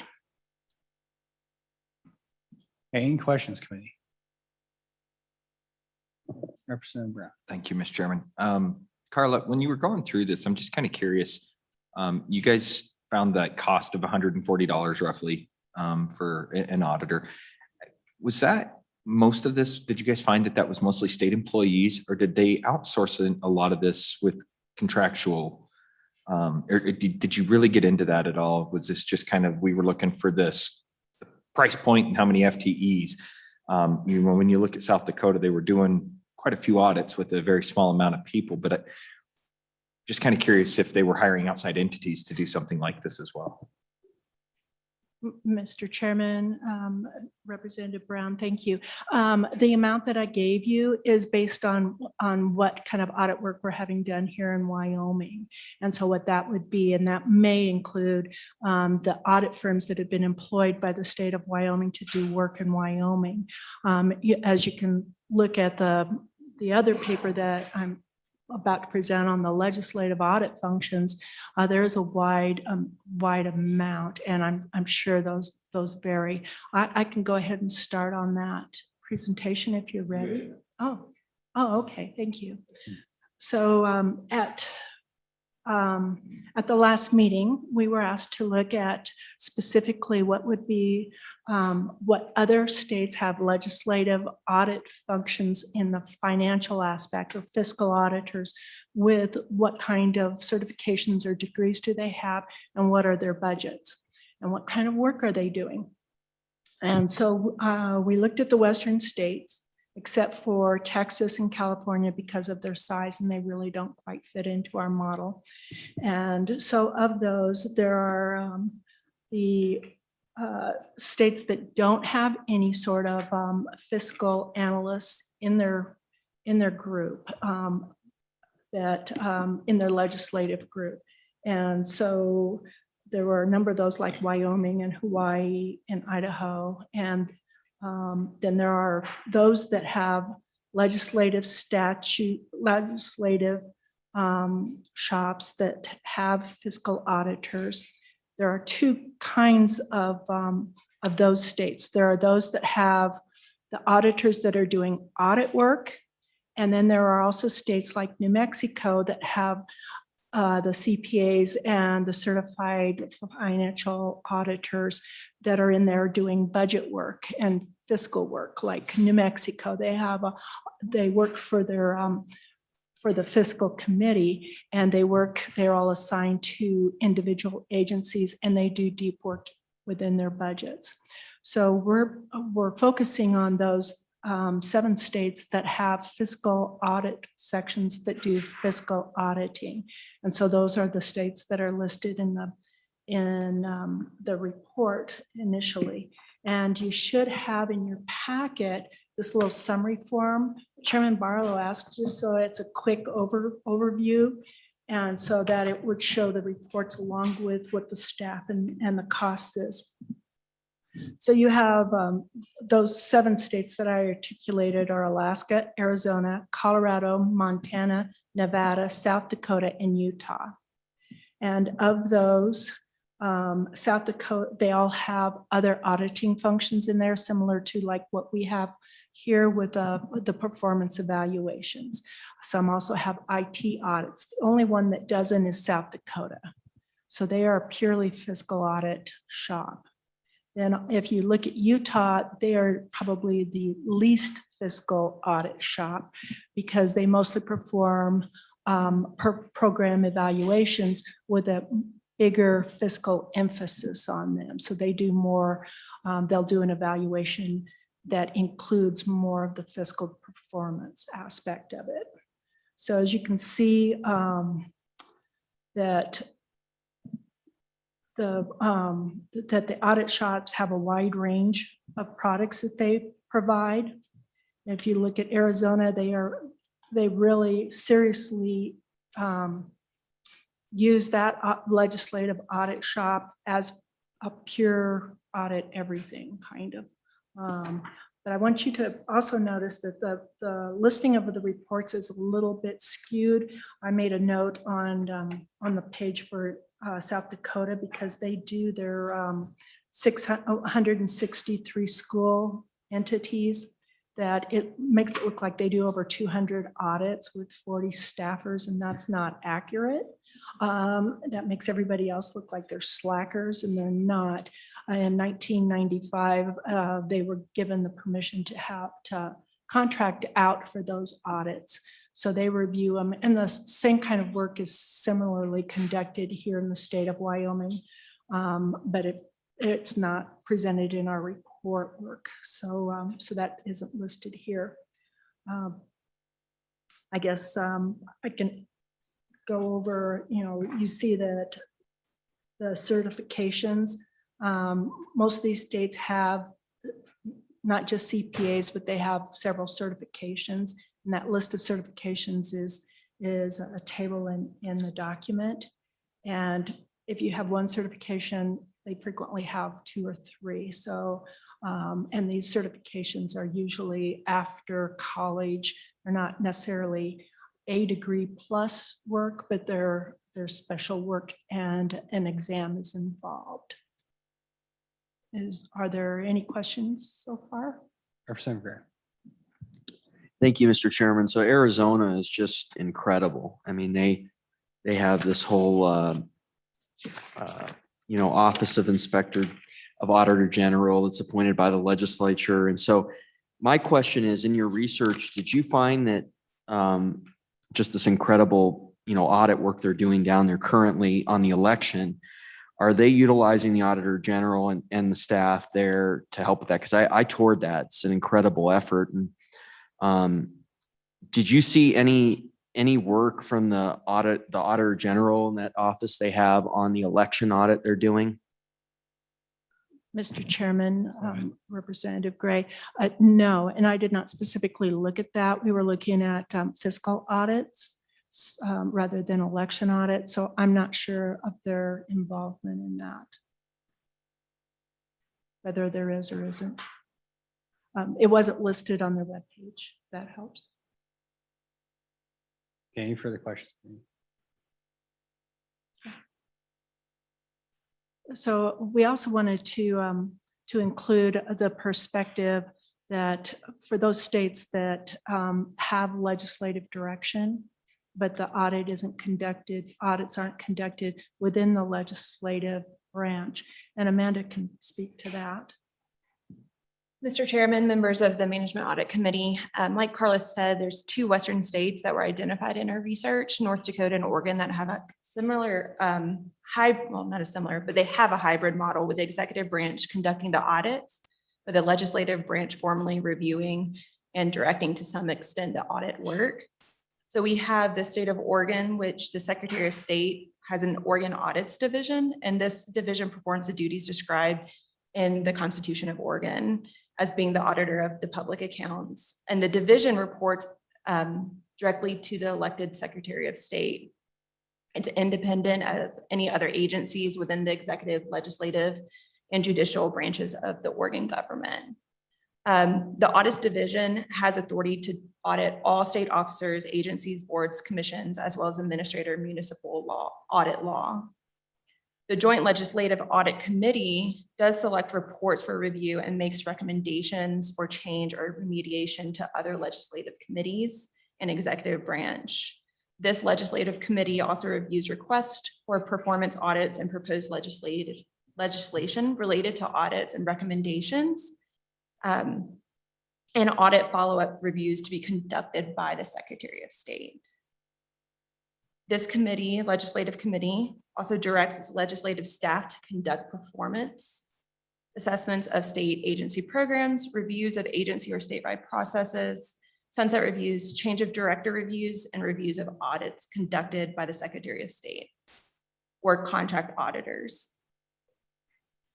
The other state that we found is North Dakota, and this is the Office of the State Auditor. It's also an independent constitutional office consisting of 5 operational divisions. The agency division audits state government entities and conducts financial compliance, performance, and information system audits. And then the local government division audits counties, cities, school districts, and other political subdivisions. The Legislative Audit and Fiscal Review Committee oversees the work of the Office of the State Auditor. So per statute, the duty of the Legislative Audit and Fiscal Review Committee is to study and review audit reports as selected by the committee from those submitted by the state auditor. And the legislative management also appoints a legislative budget analyst and auditor whose duties are to attend all budget hearings and analyze the executive budget and assist the Legislative Audit and Fiscal Review Committee with the analysis of any audit submitted to the committee. This division has 61 full-time employees authorized for the current biennium, and the current biennial operating budget is $14 million. To add with Oregon, the Audits Division is the Secretary of State's largest unit and houses 72 full-time employees. Any questions, committee? Okay, so I guess I have one. Seems like in your analysis of most other Western states, Wyoming might be unique in that the audit functions are not separate from, I guess, the governor's office. It seems like in a lot of other states, either the legislature is primarily or exclusively responsible for audits, or another one of their statewide electeds is whether it be Secretary of State or their auditor. Is that a correct assessment? It seems like at least at some level, there's a separation of power, or there's a separation of the audit functions from the executive branch, at least as it reports to the governor. Is that a correct assessment? Or it seems like there might be a few exceptions though, if I understand that correctly. Mr. Chairman, you're correct that there is a separation of powers. For the most part, there is one or two states that I believe that the audit function is in the executive branch as an agency, such as it is with ours. And so that it would stay with under the governor basically, rather than an elected position or within the legislature. So if you want an example, you can find an example of each kind. So there. Gotcha. Okay, Senator Bouchard. Thank you, Mr. Chairman. I don't know, I don't remember who was on this committee or working with this committee last time or when I brought this up, but we had a whole issue where we had a state examiner, state got rid of the state, or the legislature got rid of the state examiner. And then we actually amended the Constitution, giving the legislature a wide scope of power over not only auditing, but the ability to legislate what we can audit, so we can have even more power than some of these other states have. So I don't know, I think it's worth this committee reviewing some of that.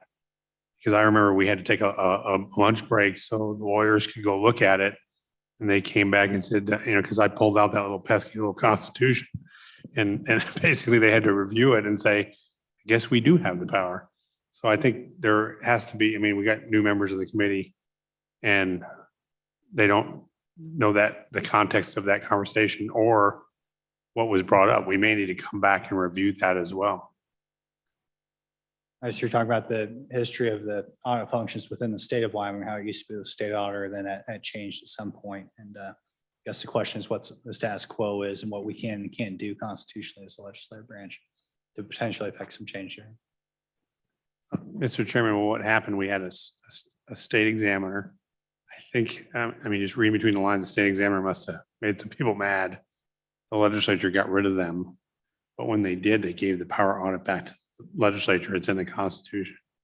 So there's, because what kept coming up every time that I kept pushing forward that we should start looking and diving deeper was, well, there's a constitutional barrier and there's a separation of power issue. I think we have a lot broader power because of that constitutional change. And I think that the attorneys agreed, the LSO attorneys agreed that particular day that we went over in this committee. Yeah, Abigail, you had your hand up real quick on Senator Bouchard's comments real quick. Mr. Chairman, Senator Bouchard, I can provide that language right now. It's Article 4, Section 14. And it says the legislature shall provide by law for examination of the accounts of state treasurer, Supreme Court clerks, district court clerks, and all county treasurers and treasurers of such other public institutions as the legislature may prescribe. And that was a constitutional amendment that created that language. Sounds like pretty broad authority to me. But okay, Senator James, go ahead. Thank you, Mr. Chairman. And since now the Department of Audit, their Public Funds Division happens to be we're their home committee, I think we could actually utilize them. And since they do have CPAs, and those are the ones that actually can do the audits of the different entities, government entities, and they also have certified fraud examiners and everything that we need to fulfill our constitutional obligation of Article 4, Section 14. I say we utilize them and send them out. So that'll put us definitely in constitutional compliance. So I say we fulfill our duties and start utilizing them. Thank you. Any further discussion on this topic, committee? Representative Brown. Thank you, Mr. Chairman. Senator James, I'm curious. I'm just trying to make sure I understand you. Are you saying let's use LSO staff, or are you saying let's use the executive branch staff? I just want to make sure which way are you talking there? Senator James. Mr. Chairman, Representative Brown, we use the Department of Audit since we are their home committee, and we use that Public Funds Division since we are their home committee. And instead of having the CPAs on our committee. We just use those CPAs or whatever else we need to audit whatever program or other government entity we feel necessary. So that way we are in constitutional compliance. Senator Perkins, you unmuted yourself. You want to say anything or?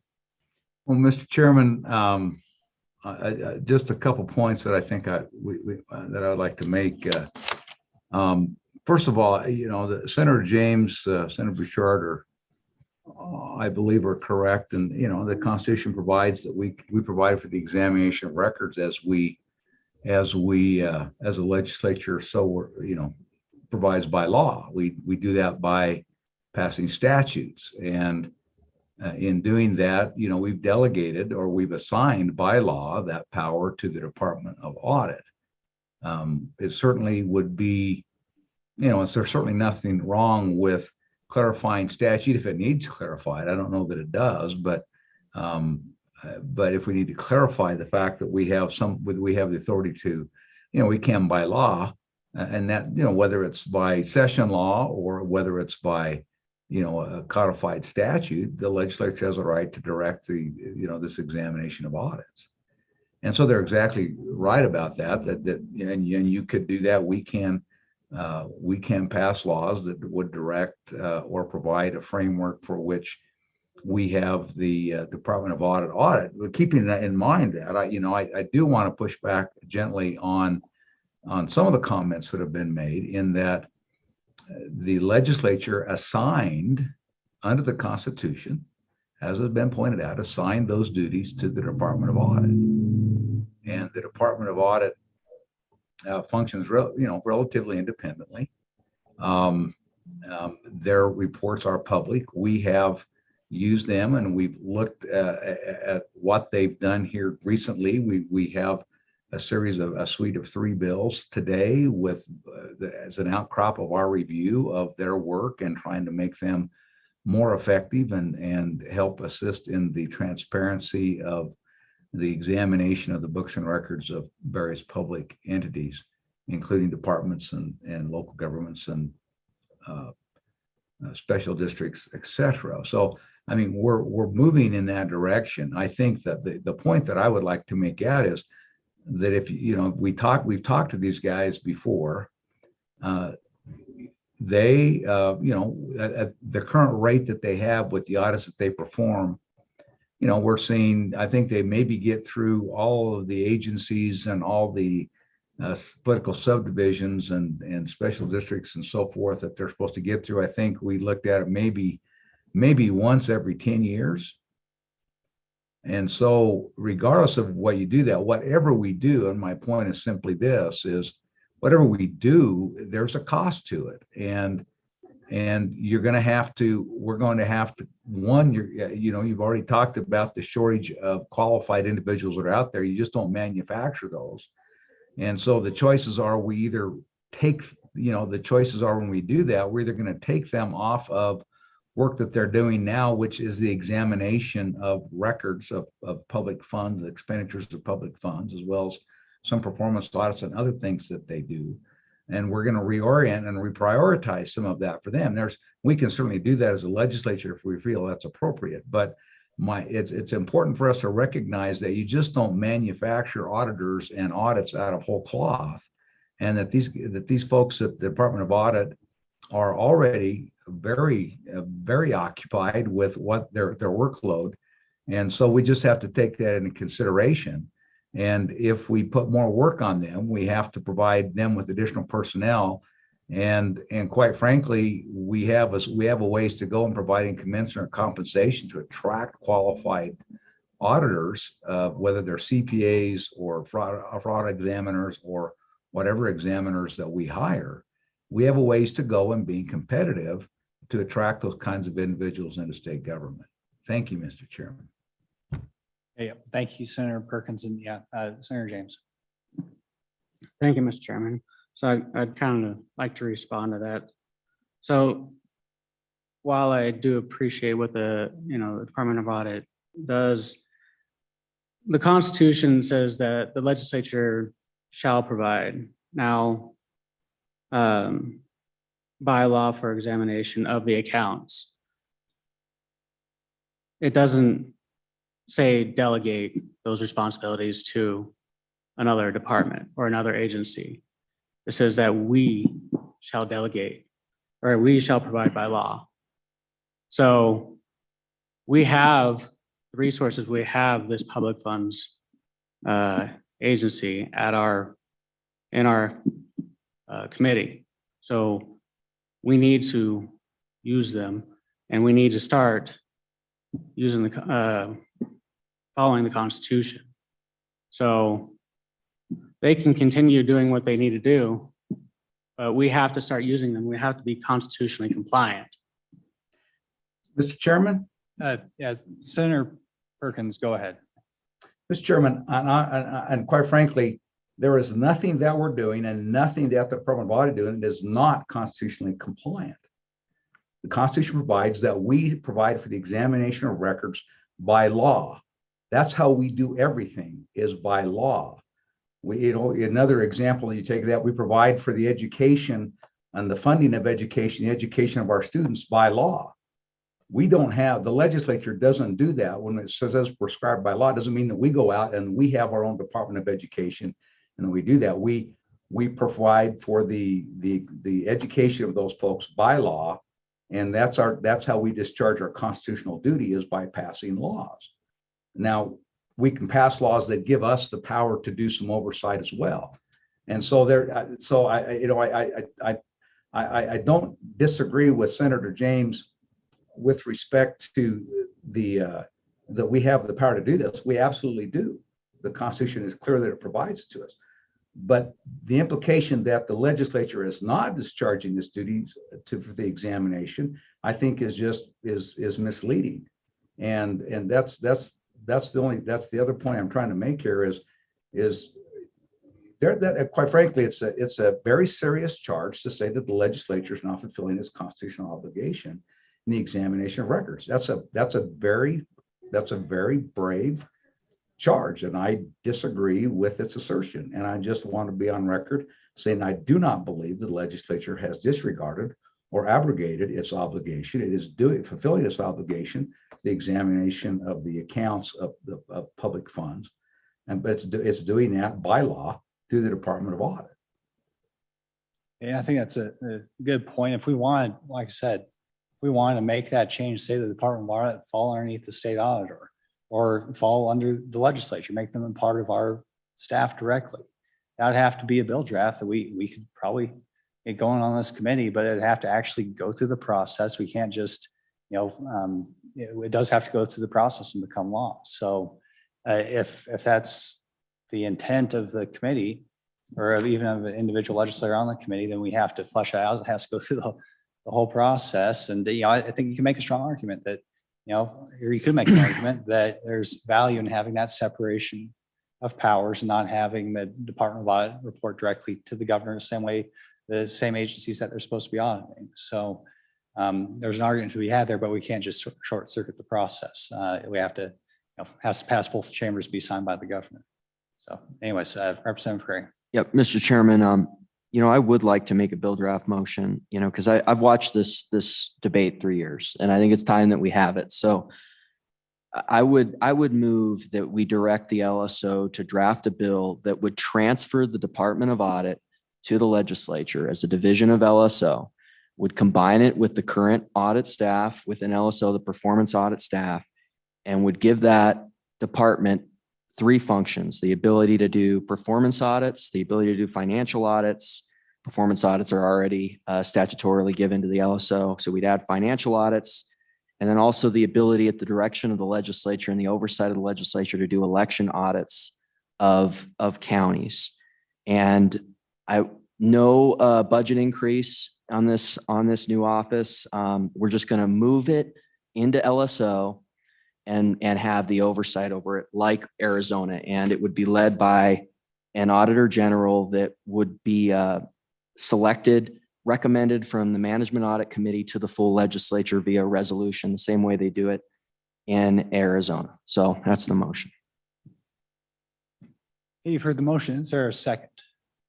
Second by Representative Stivar. So heard the very specific motion. Is there any discussion? Senator Bouchard. So my question is, Mr. Chairman, is have we looked at the budgetary issues on how we're going to pay for that? So that's the biggest thing that I think is the problem. Understand when I moved this idea 3 years ago, it was more so to get a handle on the legislature has a handle on what's going on and has the ability to look inside the box.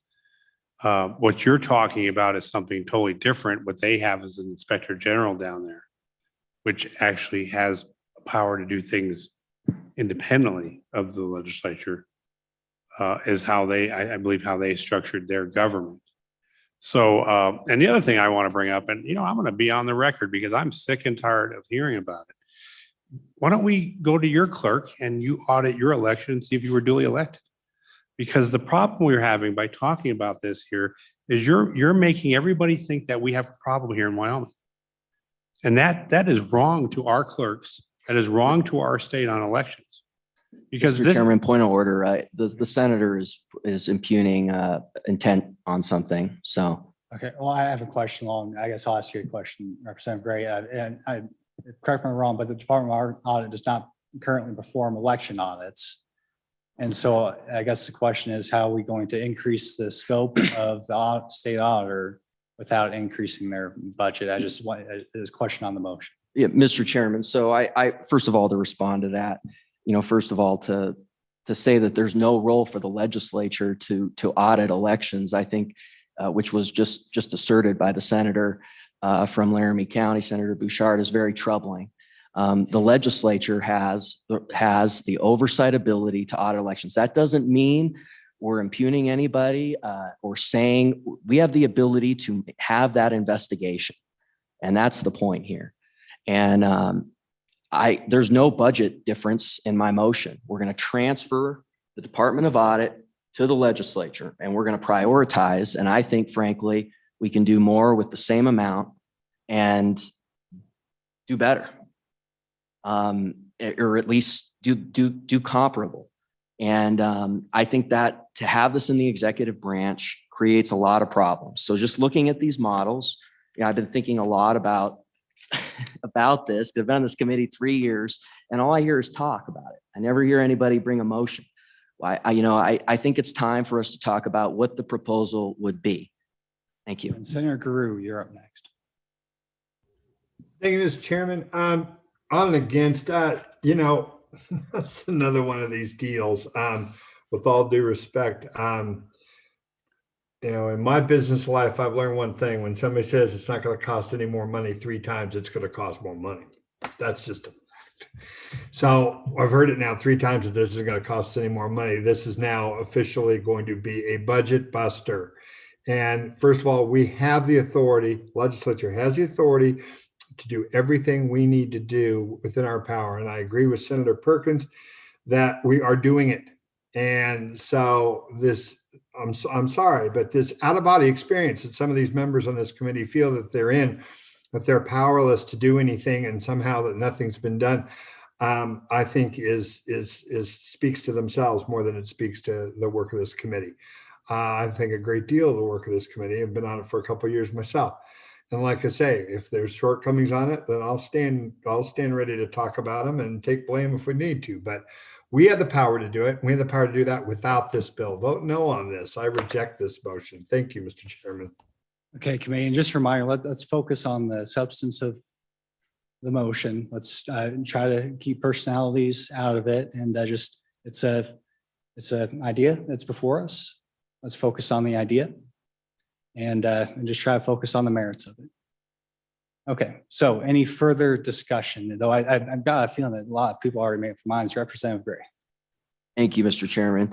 I did want to respond to that last comment. I mean, we just heard from 2 members, the chairman, and I appreciate your comments, and Senator Perkins, that says we can prescribe this by law, and frustrations with the continued discussion about the constitutionality of current setup. So that's what this motion does, is we're going to prescribe by law There's disagreement on what's occurring right now, whether it's constitutional or not, but I think it's in line with what was said at the end of the last colloquy, which was that we can prescribe by law where this is going to be, what this is going to do. And I think it's time that the legislature takes this function and does financial audits, performance audits, and in light of the problems that we've seen across the country, also has the discretionary ability to manage election audits as well. That's all this motion does. And it's budget neutral. And that's what it does. Thank you. Okay, Representative Brown. Thank you, Mr. Chairman. Just a quick question. The term that was just used kind of baffles me a little bit, and I just would like some clarification. The discretionary power to audit elections. Where does that discretionary power reside? Is that with the body of the legislature that we would then need to pass a resolution at any time we would like to see an election audited, and it would have to go through the entire process of being done there? Is it the state or the Auditor General that you're talking about would have that authority to say he'd like to do this? Where is that discretionary power coming from? I just, maybe a little bit of information. I know we're talking about a hypothetical bill draft, but it's a very large term that I'd like a little clarification on. Okay, Senator Bouchard. Mr. Chairman, I want to let you know, I've done a lot of looking into this, and I've heard so much stuff about ES&S machines, how they were somehow at the root of a problem. And yet I've talked to several states where people were on the ground and they told me all these stories. And then I said, yeah, but I'm asking you about ES&S machines. And, oh no, we don't use those. One of the things that the ES&S machines have is an audit function in them. And I don't want to go beyond the scope of what I should be speaking about here, because this is something that happens in the elections division. But they have the capability and they've tested it. And I just think we're going way beyond, and quite frankly, I'm disgusted that you're pulling this election issue because you're running for office here. Okay, let's focus. Ladies, no, we really need to focus on the substance of the issue. Please, we can save I know there's a greater political context here, but let's focus on the motion. If we keep on straying from that, we're gonna just vote on the motion. Yeah, and Mr. Chairman, he's talking about himself. Excuse me, Representative Gray, actually I haven't recognized you yet. Yeah. Okay, so does everybody understand? I've asked once to not have this become personal. That was ignored. If it happens one more time, we're just gonna vote on the motion. Okay, Representative Gray. Mr. Chairman, I mean, someone just made an accusation. Am I allowed to respond to that? Yes, but please understand we have to maintain. I'm sure you have ample opportunity to respond outside the context of this meeting. Okay. We do have to say, otherwise it never stops. It just never stops. So I think everybody understands what the motion is. That's fine. Discussed it. Yeah, I'm sorry, but this isn't a public debate like you're in a campaign. And so there's slightly different rules. We have to stay focused on legislative business, if that makes sense. Rules are not going to apply to him. Okay, so any further discussion? Mr. Chairman, I'd like to respond to Representative Brown's point. Who? Representative Brown's Oh, point. okay, go ahead. Okay, yeah. Okay. Representative Brown. So I think that it would be in the crafting of this bill where we would work that out. But and it was kind of in the motion that management audit would have oversight over this. So I think it would be a combo call with leadership, the management audit committee, and when we're in session, the full legislature via resolution. But outside of session, I think it would be the management audit committee and leadership that would have oversight over the agency or over the department of LSO, whatever we want to call it. Any further questions or discussions on the motion before us? Question on the motion. Okay, all those in favor of the motion, raise your hand. Let's just go with raise hands. Keep them up. Okay, I count 2. All those opposed, raise your hand. I count 1, 2, 3, 4. Senator James, is that your hand up? Okay. Okay, that motion fails. Any further discussion on this topic? Okay. Well, I'm sure the discussion will be ongoing. Mr. Chairman? Okay, Senator Perkins. Mr. Chairman, just going back on Representative Landon, I think if you look at Article 6, Sections 13, 14, where we're talking about particularly purity of elections provided for, legislature shall pass laws to secure the purity of elections and guard against abuses of elective franchise. And again, I think that's where the legislature has the power to oversee elections. That's why we have a significant body of law. I think it's Article or Title 22. I think elections is in Title 22. I mean, we do that, and so there's no question the legislature, I believe, has the power to prescribe by law to do that, and we have the ability to prescribe that by law, to assign that responsibility to whomever we want to assign it to, including the department or the audit department. Thank you. Thank you, Senator Perkins. Any further discussion on this topic? Senator James. Thank you, Mr. Chairman. I would like to find a way to be able to, if we do have a concern about an entity or a program or something along those lines, to perform an actual financial audit or a forensic audit. And so since we are the home committee of the Public Funds Division, could we task them out to do that? Or instead of actually hiring another CPA,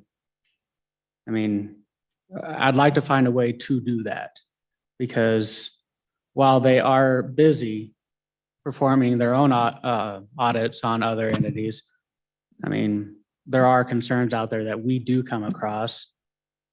So, I'd still like to find a way to do that when we have our own concerns out there. So, and like Senator Perkins did say, the legislature does do that, but this committee should be able to have that option when we do come across it. So I'd like to have that discussion on how we can do those. Thank you. Representative Brown. Thank you, Mr. Chairman. You currently do have that option. And respectfully, you've got a couple of different ways. The first way that I would recommend doing it is contacting the director of the Department of Audit and just having a discussion directly with the director.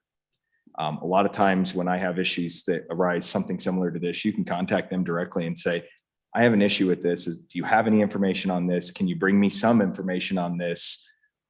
If they're not willing to do that, we also have the ability to write a piece of a bill that's very prescriptive in nature and pass it through the legislative body that says the Department of Audit shall audit this particular agency, this particular subdivision, whatever the case is, and prescribe it by law and put it into session law. We have absolutely nothing that would stop us or prohibit us from doing that. Those would be my two recommendations. I've had, maybe not through the audit side of things, but I've certainly had my fair share of discussions with, agency directors. And that's typically where I get 95% of my problem solved, is going through the agency director. If it doesn't work there and I need to go through a different way, the other way that I can see easily is crafting a bill and having the discussion at the legislative body.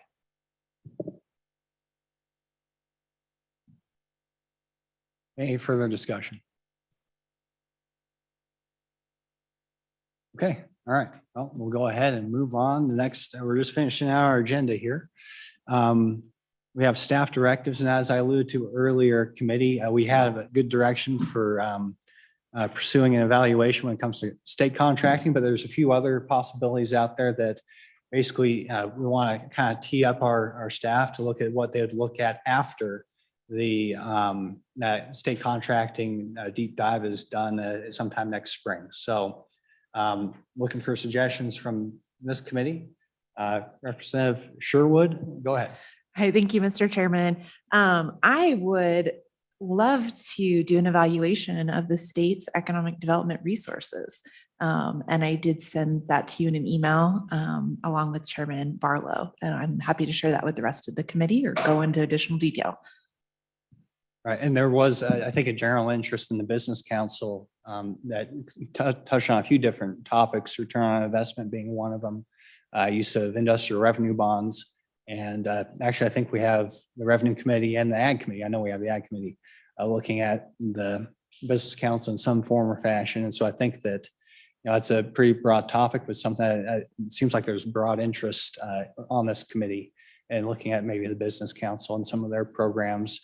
For my part, as chairman of the Ag Committee, we've been looking at the way that they've been supporting agriculture and how that's evolved or devolved, I guess you could say, over the past decade, several decades. So I guess I identified that just looking at a lot of the recommendations from all the committee members and even other members of the legislature, that the Business Council might be something that we could task our staff to begin to look at, contact the other committees that are already looking at the Business Council in some form or fashion, and maybe have another discussion as to, specifying what exactly we want at our next meeting. So anyways, that just my thoughts, committee. Any further discussion on that? Representative Brown. Mr. Chairman, thank you. I guess I would look at this in a little bit different context. I appreciate what you're saying, and I'm just kind of curious on Representative Sherwood's motion and what she's kind of looking for. Ultimately, I think we're kind of looking at the same thing as what we talked about with the contract discussion. Looking at economic development models as a gigantic net that we're going to cast.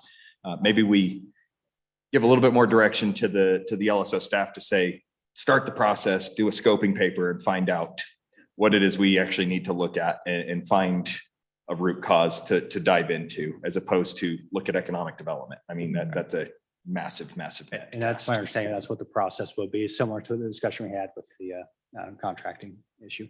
Representative Sherwood. Thank you, Mr. Chairman. Yeah, just realizing that this is a very broad idea, I was thinking about how do we measure the impact or the return on investment ROI of our existing tax exemptions. And then resources like our economic development tax. Currently, only 2 counties are using those. So it's a tool in the toolbox, but it's difficult to use. So why is it difficult to use? In the same way that a mill levy or a tax increment finance, a TIF district is there, but difficult to utilize. I'm also curious, and this probably is a little too broad, on how many federal funds, economic development funds, we're just missing out on and not going after. And then opportunity zones.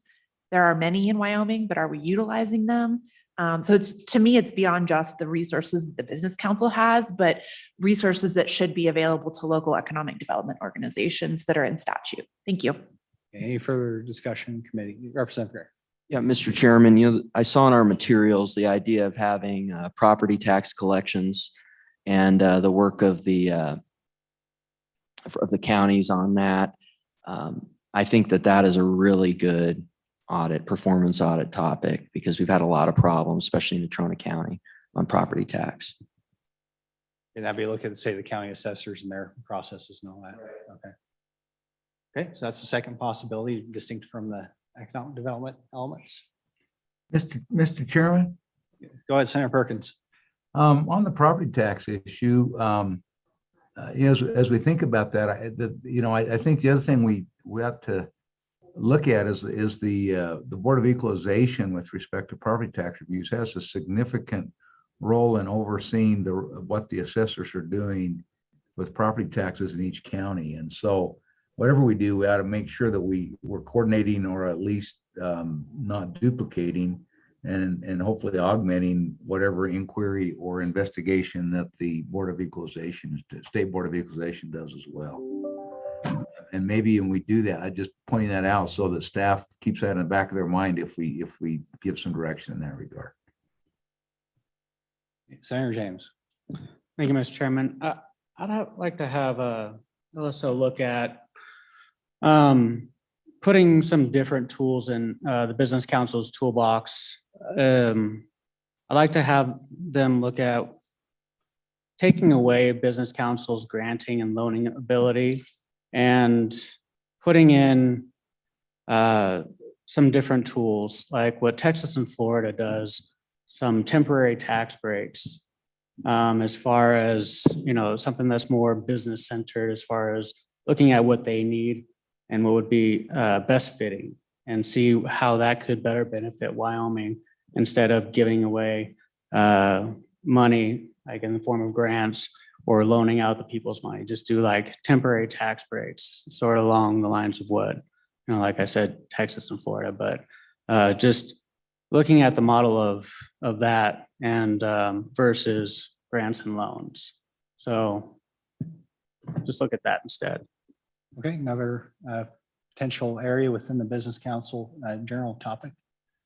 Any further discussion, committee? And just so I understand, Abigail, we basically have to pick one, or can we pick two? Or what's the capacity here? Mr. Chairman, I think two, these are going to be obviously worked on as we fill in with the evaluation.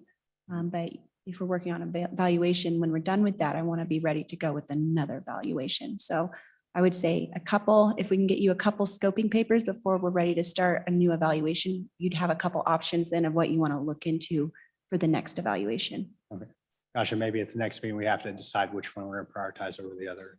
No, Mr. Chairman, and obviously if this is, 6 months to a year and Right. there might be more issues, but I wanted to at least get some direction from the committee on where you want to go in a long-term planning sort of strategy. Gotcha. Okay. All right, that's a good reminder. This will be something we dive deeper into starting next spring, be finished in a year or two, depending on the circumstances. So these are just for scope and papers. Any further discussion, committee? Senator Guru. Thanks, Mr. Chairman. I too agree on the business council and agree with Representative Sherwood and some of the other comments. I didn't necessarily want to take anything off the table, though. I'd like to take a look at it subjectively and say, maybe there are some good ideas and some other states are doing things better than we're doing them. And I'm certainly willing to steal their ideas and use them ourselves. But I don't want to necessarily take anything off the table to start. And let's just go in with an open mind on all of it and then see what we like best. We might find that there is some value when we see the return on investment, or maybe we realize that maybe some things aren't as good. So just to back that one up. Thanks. Any further discussion, committee? Okay, it looks like we'll go ahead and I'll ask for a motion like we did with the other scoping paper. So it looks like we have an opportunity to ask for at least two. So we have a motion. Okay, well, I need a motion first. I'm sure. Well, she has to say what it is. Yes, telepathically. Mr. Chairman, I would like to make a motion that we ask staff to draft papers on future evaluation topics, including an analysis of our economic development tools and property tax. I don't know if I've summarized Representative Gray's motion there. Yeah, I think we have a good idea from the discussion what that is. And so we basically have two scoping papers on the topics we discussed. And seconded by Representative Brown, even though you seconded before you knew what it was. Okay, any discussion, committee? Senator Bouchard. Well, Mr. Chairman, I put two issues on one vote. I'm for one and not the others. I mean, I don't understand why we would. You can offer an amendment if you like, Senator. I mean, I would say we put the two issues separately. And because they're two different issues, they're two different topics. Right. And so that would be my addition to this conversation. Okay. Mr. Chairman and Senator, I am happy to divide my motion into two separate motions. Okay, so the first one will be on the business council. Any discussion on the business council? And overall economic development? Yeah. Okay, all those in favor, raise your hand, keep them up. Okay. Got one on the screen, 2, 3, 4, looks like. All those opposed? Looks like I have 4 to 4, the chair votes yes. We'll go ahead and that motion carries. Okay, the second one is on the property tax issue. All those in favor, raise your hand, keep them up. Okay, 2 on the screen, 1. Okay, that one's unanimous. So that one passes as well. So. Okay, so we got 2 scope and papers so far, Senator James. Thank you, Mr. Chairman. I'd like to make a motion to have a paper on evaluating what it would look like to have the granting and loaning ability taken away from the business council and have a look at or given the extra tools of Texas and Florida of temporary tax breaks, giving them those tools instead, and how that would benefit Wyoming. And I guess I was under the impression that's something we could discuss since we already approved the business council topic. Be something that we discuss exactly what that meant at the next meeting. And that's when we decide based off the scoping paper, what exactly it is we want to pursue. And that, as I voted for that business council topic, understanding that that would have been a possibility. So I mean,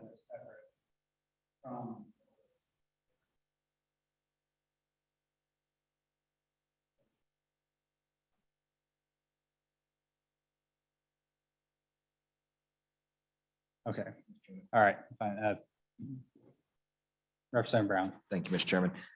I think kind of both right. I think we're talking the same thing. From my understanding, the motion with the business council is to take an overall look at what's going on with the business council and the economic development. If I'm understanding your motion correctly, you're kind of looking at how can we use the business council to spur economic development with other enticements like Florida and Texas, as you stated.